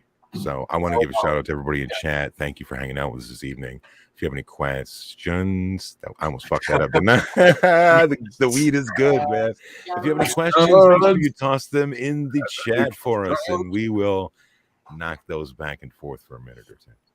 Yeah, it's nice that there's no real narrative that this channel pushes. We all just talk about, unless it's there is a narrative, Red, and the narrative is this: unity. Everybody should be able to fucking grow the plant the way that they want to, and it doesn't really matter about the things that we might disagree with on the little shit. It's the fact that we can all agree that the plant is what's bringing us together, and it's helping us in one way or another, whether it's monetarily or whether it's mentally or shit. Muscularly, you get that inflammation and shit settle on you, man. You need some bud to loosen up. I think everyone just it's like you guys said, it's more like a community show, and we all grow differently, but we're all growing the same plant. We all have the same mission of growing some nice medicine at home. And what's cool is that the chat is a part of that, because if these are live shows, they can communicate. We can go back and forth, and it opens up like a community that you can trust. And so, like a new product comes out or something, we can be like, hey, has anyone tried this what XYZ? What do you guys think? And I think that's the biggest superpower that everyone benefits from it, is like you just have that kind of word of mouth. Well, then you go to events and these names have faces behind them too, and you get to meet them. Absolutely. I just met 2 new people. I want to give a shout out to Buddy and Clio over there, man. I got to meet Noah the Dabber, long time listener, positive vibes dude, BMXer too. It was kind of cool. We were having a conversation about it. And then I got to meet Brent Anderson, and a lot of you in chat have seen that name in here for a really long time. And he walked up to me and introduced himself, shared a joint together, man, and it was a really good conversation. That's personally what I get out of this is, I mean, I fucking love to come on here and laugh with everybody else and shit, but I like how many different people from so many different walks of life, so many different ages and places and shit, that it's like, everybody can agree, man. You just get together and, share a smoke and build that community a little bit stronger. I love when people come up to us at events and say this, know us from the show, or, and who was it? I think JT or somebody else asked me if they were in chat, they're not necessarily even in chat hanging out. A lot of people are just listening to the show. They got their own stuff going on, they're driving or working room, hands, whatever, Exactly. And they really appreciate information. I would like all those people to quit driving and vote that the Beatles are overrated. Yeah. Watch the video, damn it. Rainbow Driver. It's so good. Funny story on this is Fergurli was fiending for a smoke, and I was sitting at one of those big round tables there, and he comes over and he says, Skilbo, I need a fucking joint, man. If you can roll this up, give me a nice big fucking joint over there, I appreciate it. I said, no problem, man. So I busted out that crazy cone packer. Shout out to Nuttree 420 for getting me hip to it. The rocket, man. So ground up a bunch of Rainbow Driver, filled that bitch to the top, and he was like, dude, you can have the rest. It's like, I'm not turning down Rainbow. Okay, bet. Good looks, man. Oh yeah. I'm really happy for Fergurli and I were able to do a little swap. It was good to see our stuff on his table, man. I'm glad that we were able to have a presence over at the Clio Cup, dude. It's I like the event that he puts on. I like that was the first place that I met you guys at, and the event wasn't even, I didn't even know it was happening. And honestly, man, I really enjoyed Gems and Genetics too, so that'd be a really difficult decision for me to make as a vendor. So I really appreciate the community and the fact that Fergurli and I were able to share a product like that and get each other's name and like logo and shit at each of the events to support the events. Without the events, this thing doesn't work. Right. I met T-Dog again. I've seen him several times at several shows, and finally got a shirt off of him. It says "Blazing Forward for the love of the plant," and I thought that was a really positive message, man. It was cool to talk to him for a few minutes, and he's always positive vibes and everything else, and he's pretty wicked with a pen. So if you happen to see him, you'll always know who he is. He always has a signature hat on. He's usually there too. He's usually at an event. Yeah. So cool to see. Shout out to T-Dog. Oh yeah. Shout out to Medical Mondays crew too. We haven't shouted them out in a while, and they're on every time we're on Late Sesh. They're on Focus. Well, that's part of that Monday block. You start off at 9:00 over on the Medical Mondays podcast, and you watch them, and then they go off at 11. We come on, we go off at 1. Then you can slide over and hang out with Eagle Gardens and the crew over there, and wrap up the night, because you never know how long that's going to go for. Into the morning. Into the morning hours for sure, man. So when I can't sleep, man, I'm definitely in that. There, I'm listening. It was nice to see him and Smiley over the weekend. I haven't seen him in a minute. It's probably since Luzerne was the last time that I seen them all together. So it's cool to share a smoke that gave me some seeds, and good time hanging out with Big Jar, Shredder. Yeah, man. It's good that they had in Flint, dude, because it's a good spot. Well, the Flint area, right? Clio area. It's mid-state. Mid-state's a good location. It's not a bad location at all. I'm excited for the next round of events. The next one that we're going to be at is Big Cloud. We're going to be there in 2 weeks. What is that called? The Cure what? Cure Michigan Cup. I seen Mayor McCloud at Clio. The dude that wears the blue cloud suit with the clouds on it. Yeah. Yeah, dude. You know, I haven't actually gotten to officially meet that dude. But I've seen him for the first time. What's that? Hey, you know you're a real smoker when you go through this big fucking pack of 300s, man. Finally dead. I haven't got a chance to chat with him and talk his ear off, I should say, but he did come by the booth, so I did meet him like briefly. I don't know him. Didn't get a chance to know him. He seems like a really cool dude, man. I really like his vibe. That cloudy suit, man. That's bright. It's refreshing to see it come by. It's good to see somebody with. It's good to see people in costume and stuff like that at festivals. People are having fun. You know, they're getting out there, enjoying they're creating an atmosphere. Really, you know, it's not really so much for themselves. They're doing it for other people. Well, yeah, you both participate and create the vibe that you're a part of. Man. It's what tie-dye is. You know, tie-dye is your style, whatever. But at the same time, you're creating a great experience for somebody else, especially at a show. How did that work? Create a great experience for somebody. Well, think about it, man. Somebody's dosed and they get lost in your tie-dye. They love it. They love you to death. Thank you for that tie-dye. At the same day as that Big Cloud event in 2 weeks, I think, is the Camp Compost. And I actually signed up to work there because as you probably don't have this deal anymore, but if you signed up to work, I thought it was cool that you get the whole weekend free with camping. Oh, nice. Where's that one at? Way up. I should look it up to get the actual information instead of just say shit. Traverse City. Instead of just say shit. Yeah, man. Yeah, that's way north. It's like at the tip of the southern peninsula. Traverse City, yeah. Well, way further north than that even. It's closer to Mackinac City than Bel Air. I think it is Bel Air. I think that might be to Bel Air. Gross is Bellevue. Okay. Yes, Illinois knows where it's at when the Michiganders don't. Oh, sweet. Well, she and Becca both said Bellevue, so I was like, well, that's. I trust them. They're the smart ones. Yeah, they're the smart ones. I'm not gonna fucking. I'm gonna look up the Instagram post. I'm gonna look up the Instagram post of them because they had someone posted as an itinerary.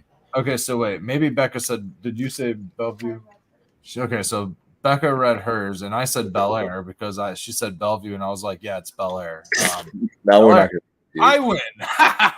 No, it's like an old Stratego game, or I sank your battleship. You sank my battleship.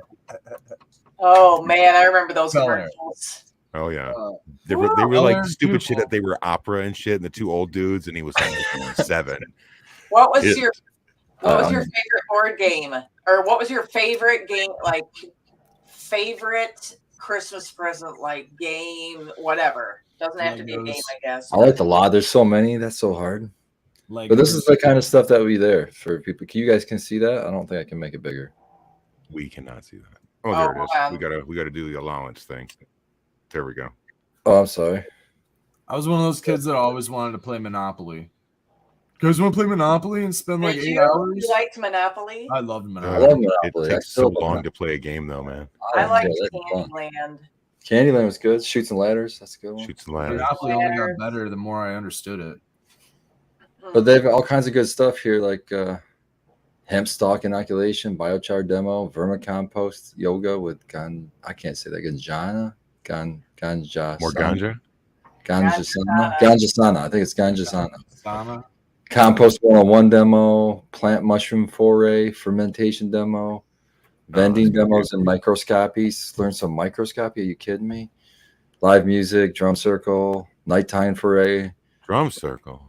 Yeah, man. Hugo culture demo. All kinds. You know, I would want to see song swap. What? Bunch of hippies sitting around. I want to see the biochar one, man. Good time to me, man. I want to see all of them. I'm gonna miss this. I'm gonna miss this part because I'm working. That's the part I'm working. Is this drinking compost tea in the morning? I'm in, dude. Are you doing yoga in vermicompost? So see how this says 9 to 10 a.m. I'm really compost. I'm really questioning if I'll be up at that time. I don't think that's going to be a thing that I'm going to be up for. I think I'll still be sleeping at that time. But I can make compost not if you're festivaling, dude. You ain't sitting in your tent at that time, man. Your tent is 900 degrees at that time. I will be sleeping for sure. Dude, you're a sweaty man. Good luck. Blazing. Bro, I will go find a fucking place to stay. I don't have to stay in a tent. I will, if it's that bad, I will go drive and go fucking. I'm not solve that problem. Well, that's the point of camping. You gotta camp in a tent. It's a camp. That's the point of camping, is to be uncomfortable, according to Reddit. No, man, you go to bed at 2 a.m. and you wake up at 6 because it starts getting super fucking hot. So hey, Red, I'm totally cool with that being your reality, but that's not my reality. It's never gonna be mine, baby. How many hours of sleep do you get a night, Spartan? On average? Get up, start drinking. I usually go to bed by 2. I usually have to force myself to go to bed by 2 a.m. and I usually get up around 9 or 10. That's not bad shit. That's close to my schedule. Yeah. Oh, I forgot. That's right. Anything Gross found. There's a dark park up there. She's saying in chat. We might be taking a night trip. See, there's 2 in Michigan, which is cool because most states don't even have. Oh, see the stars. Yeah, you can see the actual stars without any light pollutions, but you got to go there at night. So there's one pretty close to like on the way, like from where that Camp Compost is. Like if you were going east towards Mackinac, there's somewhere in the middle there. So we might check that out. Well, wait a minute though, before you go, because we just tried to do this same fucking thing. Okay. Check out their hours. They're only open like fucking 5 o'clock. Say that again. Anything? It's not dark yet. What? I thought it didn't open until 5 o'clock. No, look at the comments. None of it makes any sense. They're like, how are the hours till 5 o'clock if you can't see this is a dark park? But are you sure it doesn't mean till 5 a.m.? Maybe it's like a typo and it's supposed to go till 5 a.m. Well, I'll definitely have to call first because I don't want to drive and not. I thought it was open until like 5 a.m. in the morning or something like that. There's one in the southern kind of part of Michigan towards us more, and then there's that one up there overnight, but like you can stay there super fucking late. Yeah, he just looked all this up and he was like, that doesn't make any fucking sense, and all these other people are pissed about it too. And I don't know. That's kind of dumb if that's the case. Yeah, it makes no sense. But I'd say they don't allow overnight camping there either because we did that. Well, that's just a double lane. That's what she was saying. Full moon September 10th. Astro Charlie says that's gonna be a really nice big clouds weekend or camping weekend in general. I guess if you're going to the camp out up north, and you're up north is gonna be fucking fantastic. I don't know how the light might be cold, but overnight cold. Tara's saying it's getting down into the low 40s up there. It was cold camping. It was cold further camping. north. Just north of Grand Rapids. We were like here, right? And then Harim was like here, so like another hour north. And where's Uncle Rick when we using that because like here's Saginaw Bay. We were pretty much straight across from Saginaw Bay. So that's about how far north we were. And it was fucking cold. It was low 50s in the night. Hella dew, real thick fucking fog. Mm-hmm. The tent was soaked on the inside. It was raining inside the tent, man, both nights. So, but what are you talking about? It's going to be hot. You're telling me it's going to be hot, and now you're telling me it's going to be cold. Oh no, it's hot by 9 a.m. is what I'm saying. I mean, as soon as the sun hits, everything dries out. You know what I mean? The dew fades, and I got a generator, man. I'll bring a fucking AC. I don't give a fuck. Hey, that's you know, your buddy Bake's got one. He hooked us up. I got one too, man. Yep. I got one too. It's a small one. But it doesn't have to be big to run a fan. Generators put the generator far from other people's tents and stuff. And same with cars. No, I don't have to keep it away from my tent, right? Just keep it far away from my tent. Yours. Keep it far from your tent too. Yeah, the white noise will help you sleep better. Yeah, exactly. The exhaust is until it runs out of gas, and then it's like wakes everybody up because now it's so quiet. That's definitely quiet. Dude, the sound of a generator dying in the middle of the night is the greatest fucking thing ever. Because you feel it, the ground shaking and everything, and it's and then all of a sudden it's like it goes and then you're like, yes, I can hear, and then you're like, fuck, I have to pee. You gotta like get up and pee and get out of your tent and fucking put pants on and all that whole fucking mess of thing. Notice he didn't say anything about sandals. He's wook footing in the dark, baby, under the not to- moonlight. Not to a point. I'm respectful. I'm respectful in campgrounds. Don't with go other stand in people, the so I bathroom go in to the Fort campground John. and wook foot. I don't just piss like Your in a wook foot's not pathway that and impervious. shit. I go to the fucking Almost Fort John. vomited. To the bathroom funk. I wear flip flops. Almost. I wear God damn. flip flops to the porta john. I do put shoes on at times. You know how, like, remember Pigpen from Charlie Brown had like that perpetual cloud of dust around him? That's what wookfoot is. It's like overpowering all the other microbes and shit out there. I Like, want to agree. So, hey man, have you ever heard the Grateful still Dead? got, like, Shit, it's you know what I the mean? opposite, You man. just haven't smoked the right strain yet. It's just like talking to all these microbes and freaking them out and shit.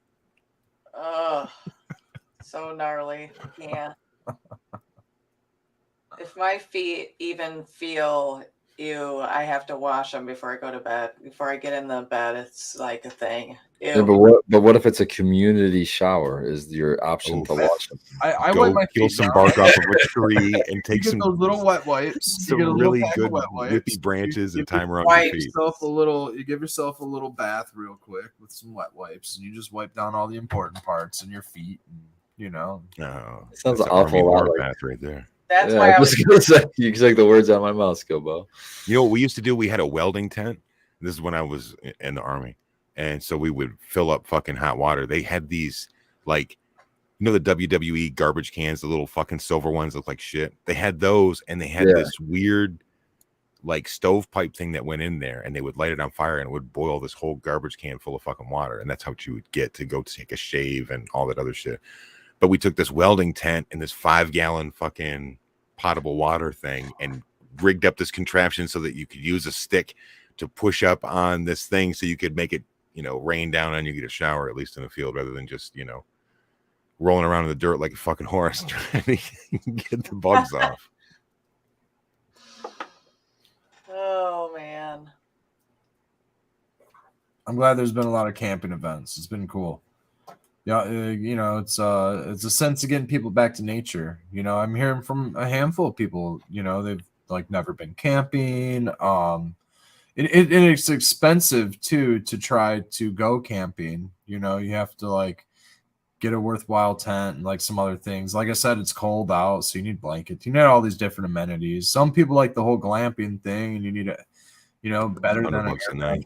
or all kind. Yeah, a couple of stuff like that. I mean, Hey, I'll you can call it whatever you want, but comfortable, I'm down. Anything that makes it more comfortable, I'm down. I agree. I agree.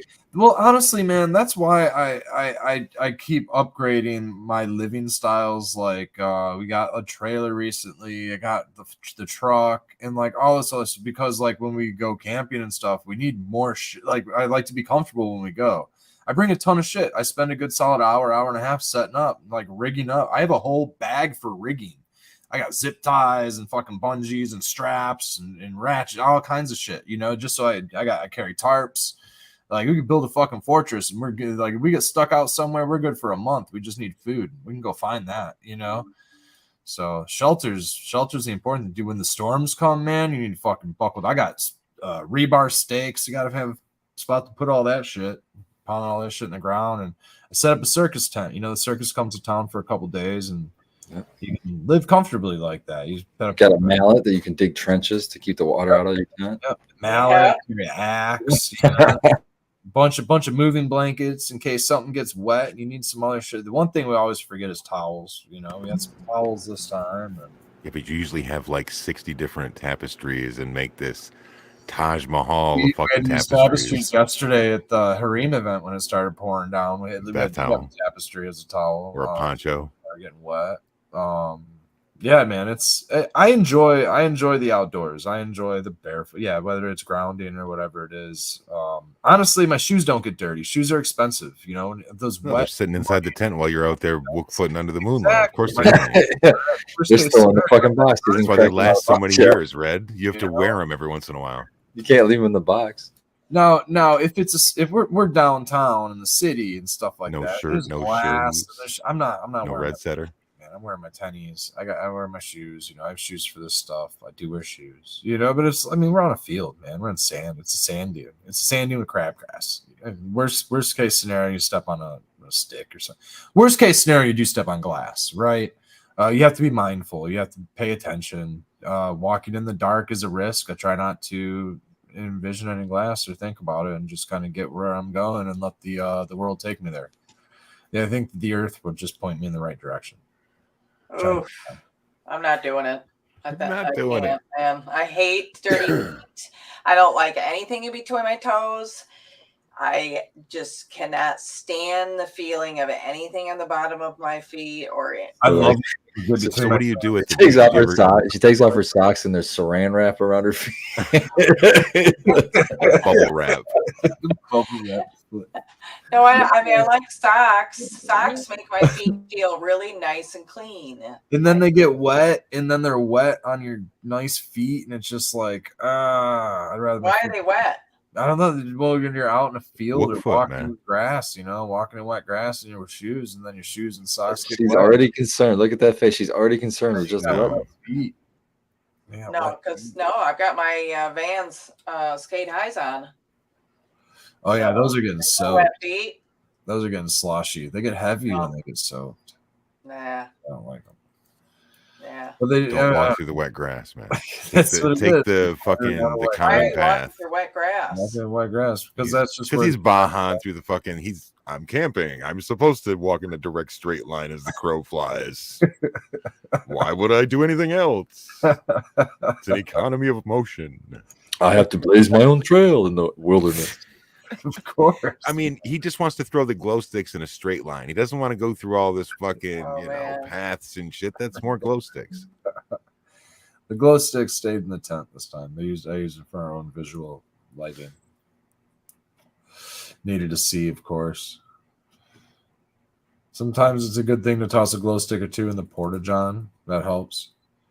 In the nighttime hits. Helps scare you more. Yeah, I was gonna say, you don't taking nuclear poops in there. This is something. What the fuck? I don't want to see an eerie glow coming from the toilet after you come out of it, bro. Not in the hole, man. Okay. I mean, it might brighten up the experience if you put it in the hole, but like just having them in there to illuminate the hole. To illuminate it, because if you don't have a headlamp or a flashlight, it's difficult.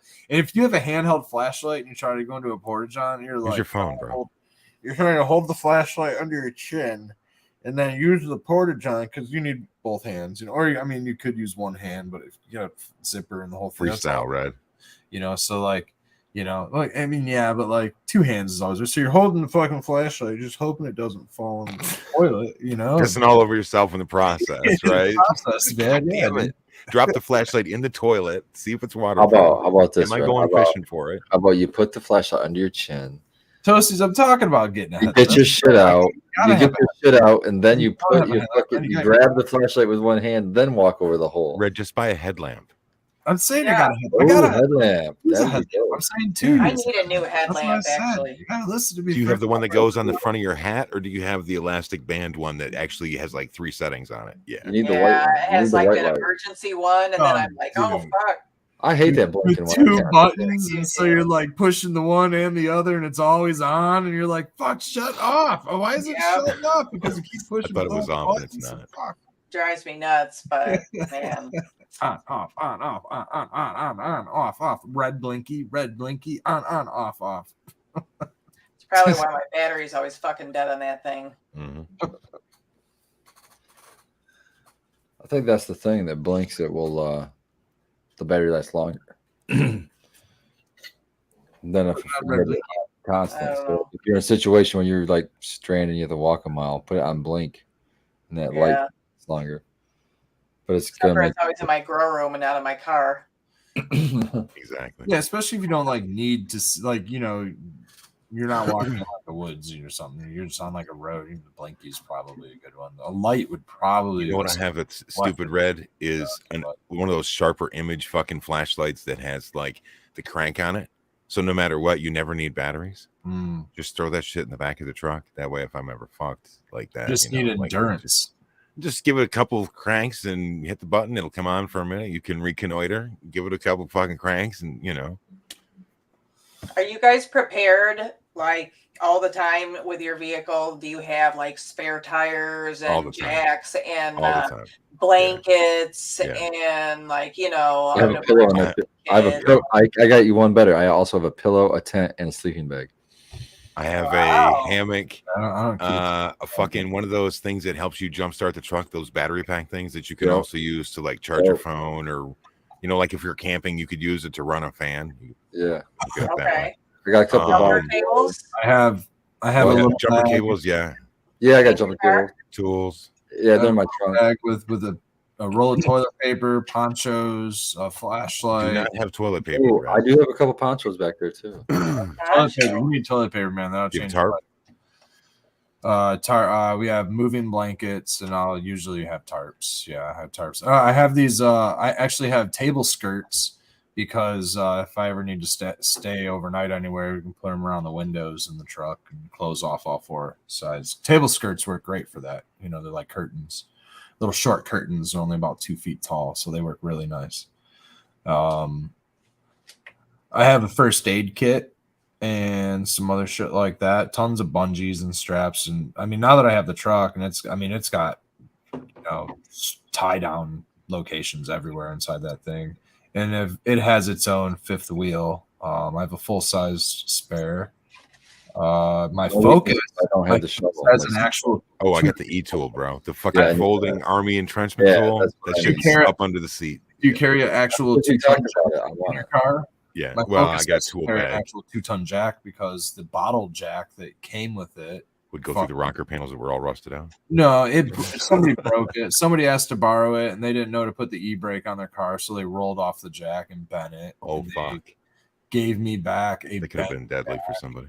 They gave me back a bent jack, and then they gave me, and I was like, "This isn't my This is jack, worthless. and it's bent." And then they were like, "Oh, this isn't it." And then they gave me back another bent jack that was my jack, and I was like, "This isn't bent." And they bent like 3 jacks trying to. That person is an idiot. Yeah. What in the fuck? It was fucking terrible. It was terrible. He got lucky 3 times to not get crushed, it sounds like. It was crazy. That's So I don't have a exactly what jack it for my sounds Focus, but I have a 2-ton jack that I drive around, and that goes right up underneath, like in the back seat. I've carried a 2-ton jack around in my back seat for like 10 years. It's been fucking ridiculous. You know, speaking about all these storms and shit, man, I can't wait to go out in the morning and give my plants a closer inspection.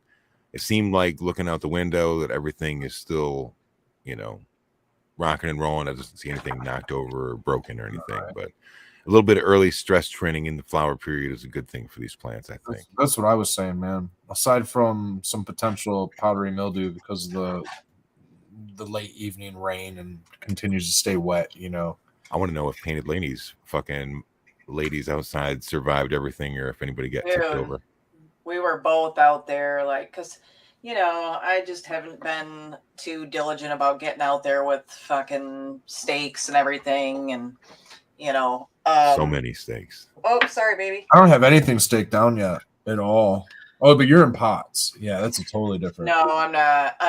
Only 4 of them are in pots, but only 4 of them are in pots. Oh, okay. Only 3 of them are in pots now, but it's just they're so big that they're tall. I mean, that it's just when that wind comes through like earlier, holy crap! My neighbor lost a big branch off of her tree and stuff. So they're attached by like that wire and some zip ties and stuff to some rebar stakes and some 8-foot bamboo poles, but it's just not enough when that wind whips through it when they're 7-8 feet tall. I still like your rebar stake idea for those. Mine were totally fine. We went out after the garden, like that storm came through, and I was like sunflowers 12 feet tall, everything's jamming. Like we had a couple break, but they had like a stem rot. So the only thing that broke were the things with stem rot. Mm-hmm. All the cannabis was jamming. They're just like, man, whatever. Thanks. Even that fucking Dr. Seuss male fucking kicked through it. Oh yeah, dude. That's 12-foot tall Dr. Seuss male standing right up, dude. Yeah, that's not phased. They're strong, man. They have a root. They have a root that's going down probably 6-8 feet into the ground, holding them fuckers up, man. I'd imagine like the big test is when they have a, 3-pound fucking log of a fucking bud on there, because it's soaking wet and then it's windy. That's when it's fucking an issue. I think that now if putting almost, I mean, it can almost be dangerous to the plant to like tie it at a point, because the wind, if you just like zip tie, or depending on what you're using. Some methods are better than others, at least. You can pinch if you're pinching or using like what is the twist tie? The twist tie shit. The wind comes through and it rubs up against that twist tie, and then all of a sudden it fucking rubs it raw, and it can break the branch, and you'll find break points where you have it tied. Well, you know what concerns me is that we should already be in the middle of hurricane season, and we are not as yet. They say that like September 10th is like the peak hurricane season, and that shit does affect us here in Michigan. You're already letters by then. The wonder is that they have not adjusted the number of hurricanes that they're calling for this year, which I think was somewhere around like 15 or 20. And we're getting later and later in the season, so it's a wonder: are we going to get just fucking absolutely mauled? And if so, what can we do as outdoor growers about that? Anything? You know what I mean? I was talking in chat, and Boxer was saying they were calling for hail. And I said, man, that's a note to myself that I need to get some tarps and get some ideas on what I would do in the instance of like some kind of major hailstorm or anything like that. Because that'll fucking, you can survive everything else, but sometimes a direct hit with an asteroid like that can really fuck a plan up. If you have I don't know, some kind of a box store, I think most of them are going to sell them. Even Walmart probably sells like $50 pop-up tents. Throw a pop-up tent up. And then make sure you stake that down with rebar, yes, right? The painted lady way. You have to stake it down with rebar. And my little, just 2 stakes in the ground with the in front of the fence on the back side, 2 stakes on the front side with a trellis net. Boom. It held up good. I'll go out tomorrow and take a look, but I mean, it looked good in the whole storm. I was watching it. Well, this is where it's nice that your plants are, already so healthy and hardy and already kicking ass.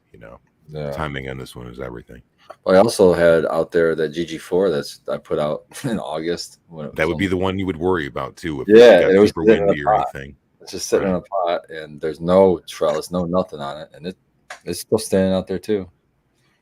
I didn't get a good look. Dude, how tall is that one? We have our whole garden, 12 plants, all 12 of them, and only 12. The exact number. Only 12. They're all way taller than me, and they're all standing strong, man. Even the bushy ones you'd think would be like leaning over or something. They're all like just doing good. It was very windy. We lost some sunflowers. Some sunflowers went down. But they may have, given their life in the line of duty to save something else that was underneath them. They already had. Yeah, they had already like kind of done their thing. Speaking of sunflowers, we went out to Uncle John's yesterday. I forgot about that. Or was it? Yeah, it was yesterday morning, and had some donuts. I think we talked about it, but man, that's what I wonder is like in a situation like that with storms that came through, because they're in St. John's, so they had to have had that really nasty storm come through. And I'm like thinking about all those sunflowers that probably got like, what was the tallest one you've seen? I'm sure it didn't take out a lot of them, but it had to have taken out a bunch. I'm sure it had to have taken out a bunch of them. Yeah, because some of them are like 9 feet tall or more. Same some of that seed probably got knocked out of the heads and fell into the ground, so it'll be a nice comeback. Oh, that's true. They hold each other up. Like honestly, like our sunflowers are all the tall ones are like the only ones that broke or fell over were the little ones. They're like the weaker stalked ones. Yeah, the sunflowers have stalks that are like this thick. I mean, I can't wait to get a Baker Creek catalog and buy some crazy fucking sunflowers next year, man. That's almost a hard wood. Like those suckers are.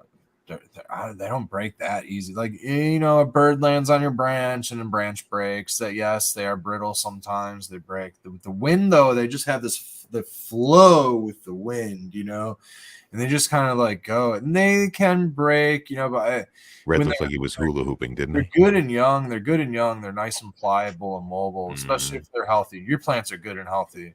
You just watch them suckers from the window, probably until September, and then start really tying them up and be concerned with the wind and run out there. Well, that's my thing is I've got one. I'm using those taller tomato cages, the painted ones, but I have a fucking Snow G, dude. That is like almost 3 feet above the top of that. It's really, really hardy, and the wind has buffeted it really well. But at the same time, that's only going to hold true until it starts to pick up its massive fucking cola weight, and then that's when I'm going to start having problems with it. Exactly. So I need to get either some re-rod or some 6-foot bamboo or something to address that before it becomes a problem and I fuck that up. And you got to tie them shitload up of it, points. Skilbo. What's that, Painted Lady? Points. I have a shitload of 8-foot bamboo poles if you want some. Oh, fuck yeah, man. I have like 25 of them, and I only usually use like so many of them. Shit, I don't need but fucking a few of them. Those would be fantastic. Okay, cool. Next Thank time you. I see you, remind me, and we'll put them in his Throw truck. them in the back of the truck, and I'll be on my way, man. Yep. Yeah, I don't know. I know I need to do some more I staking just up spent before like the. $100 on posts and on freaking aluminum stakes. Those damn Well, things. that's the thing, dude. It's been like I know they're expensive, and that's what I need to do is I need to stake them all up extra and at least do 3 more replant, like you were saying, Spartan. I'm not doing trellising, but yeah, I need to at least make sure that they're from every side because they're so big now. They're just like the wind is blowing. And once they get those flowers on them, it's going to be a nightmare. Make Sequence go out there and do a lot of that grunt work, and not only with the staking, but also the re-deleafing of everything once we get it put in its own position. That's a good job for him. He's got those long arms. You know what I mean? Yeah. A pack of 6-footers was like $40 or some shit. It was like, I don't know, 25 stakes or 20 stakes, maybe something like that. It was a little less. 6-footers aren't worth it. Get 8. They're not going to be worth it. I got to bury them at least a foot in the ground, for them to be worth anything. Just like buying 4x4 posts. Never buy the 8-footers. Just always buy the 10-footers. They're Sink them where you want to, and then shorter trim them. plants. They'll be good for my shorter plants, which will be fine. But like the 8-foot, dude, the cost they're like not even around. You know what I mean? They're for like $4 a stake. Fuck, dude, my Gorilla Breath has 30 branches. Fuck, it needs 10 stake. Dude, the Gorilla Breath is barely flowering. It's fucking 8 feet tall. Oh and my God. it's just it's a nightmare already. Yeah, and it's gonna be so much seed. It's just I got those 2 giant males. Like one male's 10 feet tall. It's probably 9 feet tall. It's probably not 10 feet. It's probably 9 feet tall. It's competing with some sunflowers for sure, and it's like so beautifully flowered. It's just stacked, dude. Total stacked flowers on this thing. There's another female that's beautifully stacked. They both have this awesome like skunky pine. So that's going to be the new menu for everybody next year is those crosses, right? When the whole neighborhood starts having those fucking green room crosses. Yeah, the whole neighborhood's going to have some good high CBD.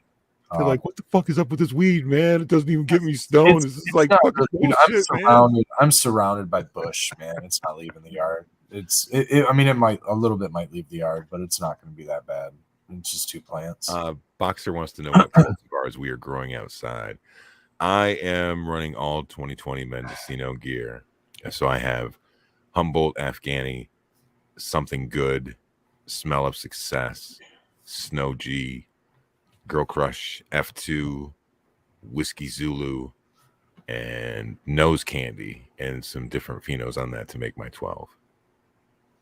Awesome. Painted Lady has a fucking shit ton and a badass menu outside. I'm running Galactic Grape by Love in Her Eyes, Triple X, and Endgame from Ethos. I've got Sweet Cream and Shepherd's Pie from East Coast Cultivars, and Thug Rosé from Ethos also out there, and an Afterglow from Irie Genetics. How big did that get, the Afterglow? She's about 6 feet, about 6.5 feet right now. She lost a branch at the bottom during one of the last storms, but other than that, yeah, she's doing really well. We'll see how she finishes up. But,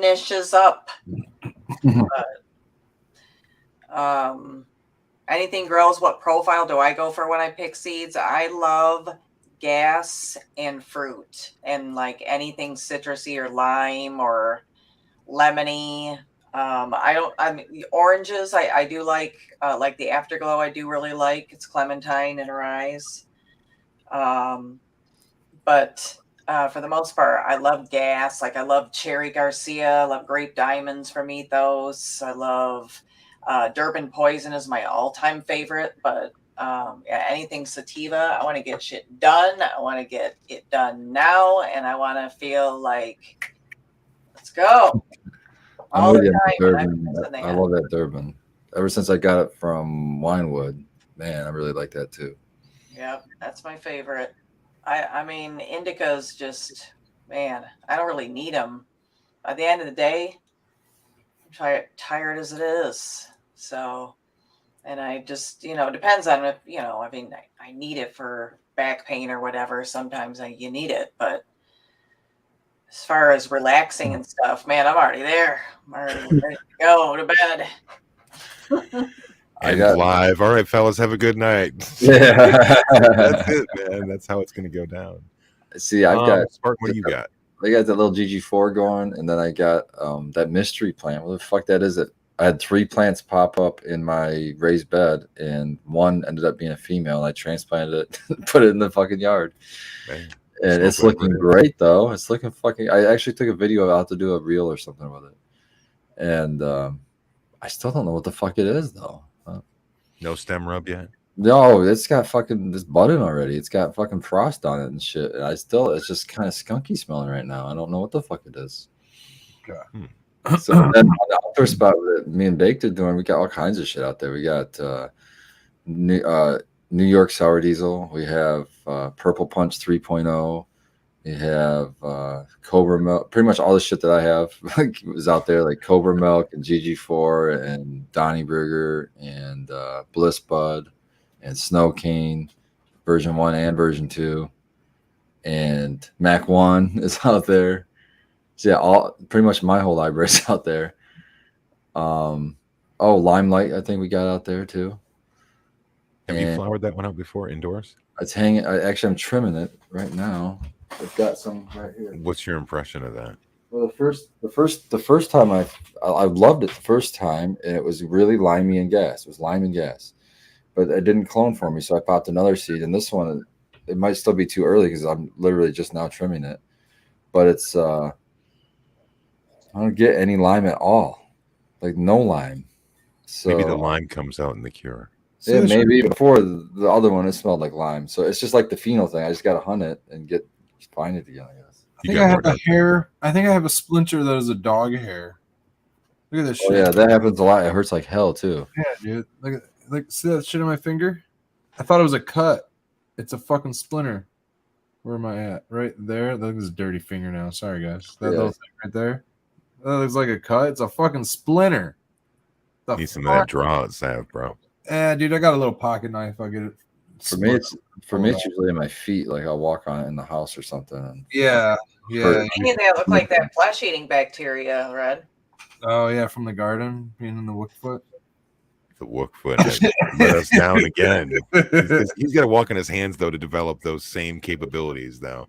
Oh hell no, he's got to be like that one family that walks on all fours. You ever see that video? Oh man. Oh, I just got a good question, Chad. I'll hit real quick. Stangman in chat's asking, how do you judge the plants you're not sure the flower time on? So I just judge by the way the plant looks, and from just experience of me growing a lot of plants, and I know what a plant kind of looks like at the end. But so what I'm looking at, I'm hoping that I'm not so much looking for yellowing, like yellowing. It's more like the fall colors starting to come out. I'm starting to look for the trichomes, the classic. Let's try to get as many cloudy as we can. They're not going to be all maturing at the same size, so as many cloudy as when you want to harvest. All the little classic signs like that. The little pistils, the colors of them is none of the little clue. It's not always accurate, but all these together. So you don't want to see a bunch of white hairs on there at the end. Not usually. There are some exceptions of all these. Sure. And so then what I do is I document when I harvested it, day, the day. So I would say, like, I harvested this strain on day, whatever it is, day 57, we'll say. I try to harvest it early. And I document that. Then I write down after I trim that strain, I write down what my yield was from that. And then when I smoke that strain and I determine whether I like it or don't like it, I might adjust that for the next time. So I in that where I documented all that stuff, I'll put an arrow up, meaning I need to add more days to the harvest window, or I'll put an arrow down, be like, oh, I think I took that one too far, so next time harvest it earlier. Or I'll just put just a dash, which means I think that was good right there. So next time when I go to grow that plant, I'll look at the last time I harvested it and I'll say, okay, I think I was good at that, or whatever. Make that adjustment and shoot for that. Doesn't mean that's set in stone. I'm still looking for the same clues to harvest it, but I'm shooting to make that adjustment to see if I can get a good window to harvest it. So that's how I do that. Benefit of getting a clone from somebody is that you can have them already do most of the legwork and be like, how many days are you taking this, man? You're like 67 days. 67 days is perfect. So I know if I can perfectly replicate your environment, that 67 might be the sweet spot. Right. And if I tell you like 67, okay, I can, if I shoot for 67, it might be in that week. It might be 65. It's going to be like, it's going to be 2 weeks difference. It's going to be within a few days of that number. So that really does help. Like you're saying, it might not be the exact day because what you're saying about the environment might be a little different, but it's going to be pretty fucking close to that day. So yeah, that's absolutely true. I always liked it when I got those short flowering ones. Somebody's like, it's only 53 days. Fuck it. Let's go, man. Man. That's what my strawberries and creams look like. Dude, the cake and punch out there, it looks like it's halfway through flower. It looks like it's at least 3 weeks in flower. I mean, if I can recall, it probably did start flowering a couple weeks ago. The citrique is barely started flowering. So that's got 60 days at least from now.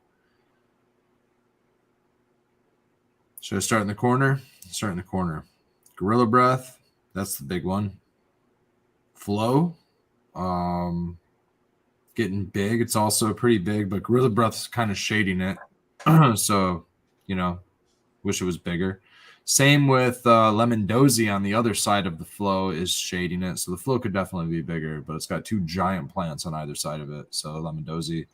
There's a small little hippie crasher, which is nice and purple stemmed right now. I'm excited to watch that one grow outside. Then there's some citrique.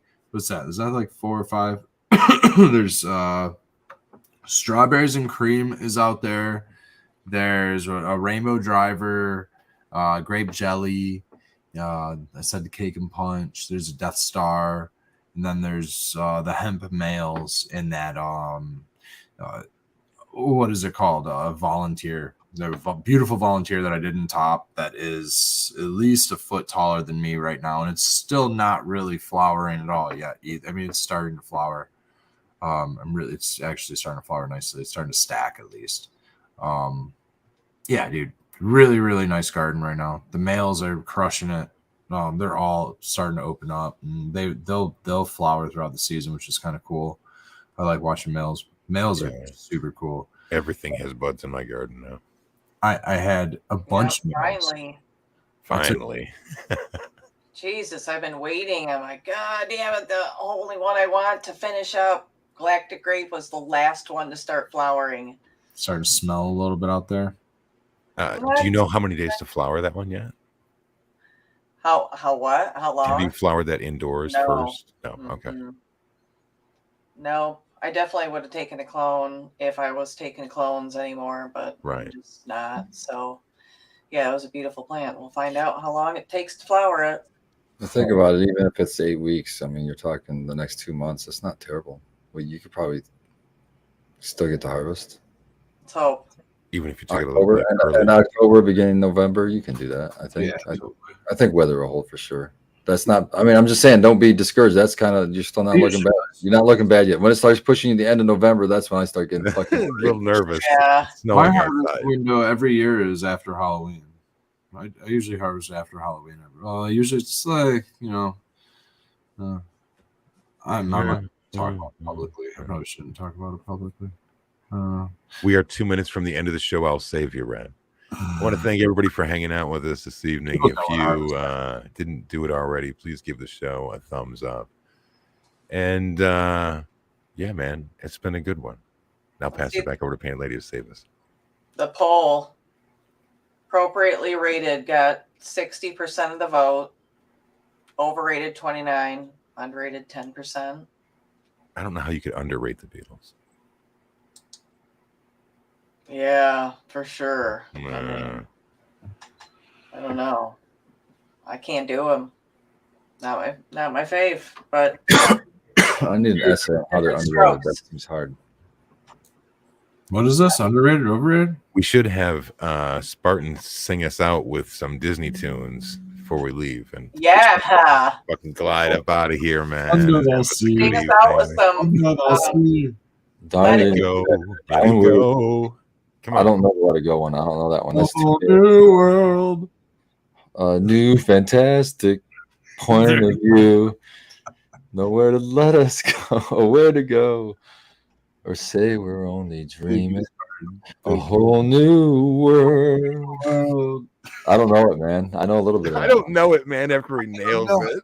Even the inflection.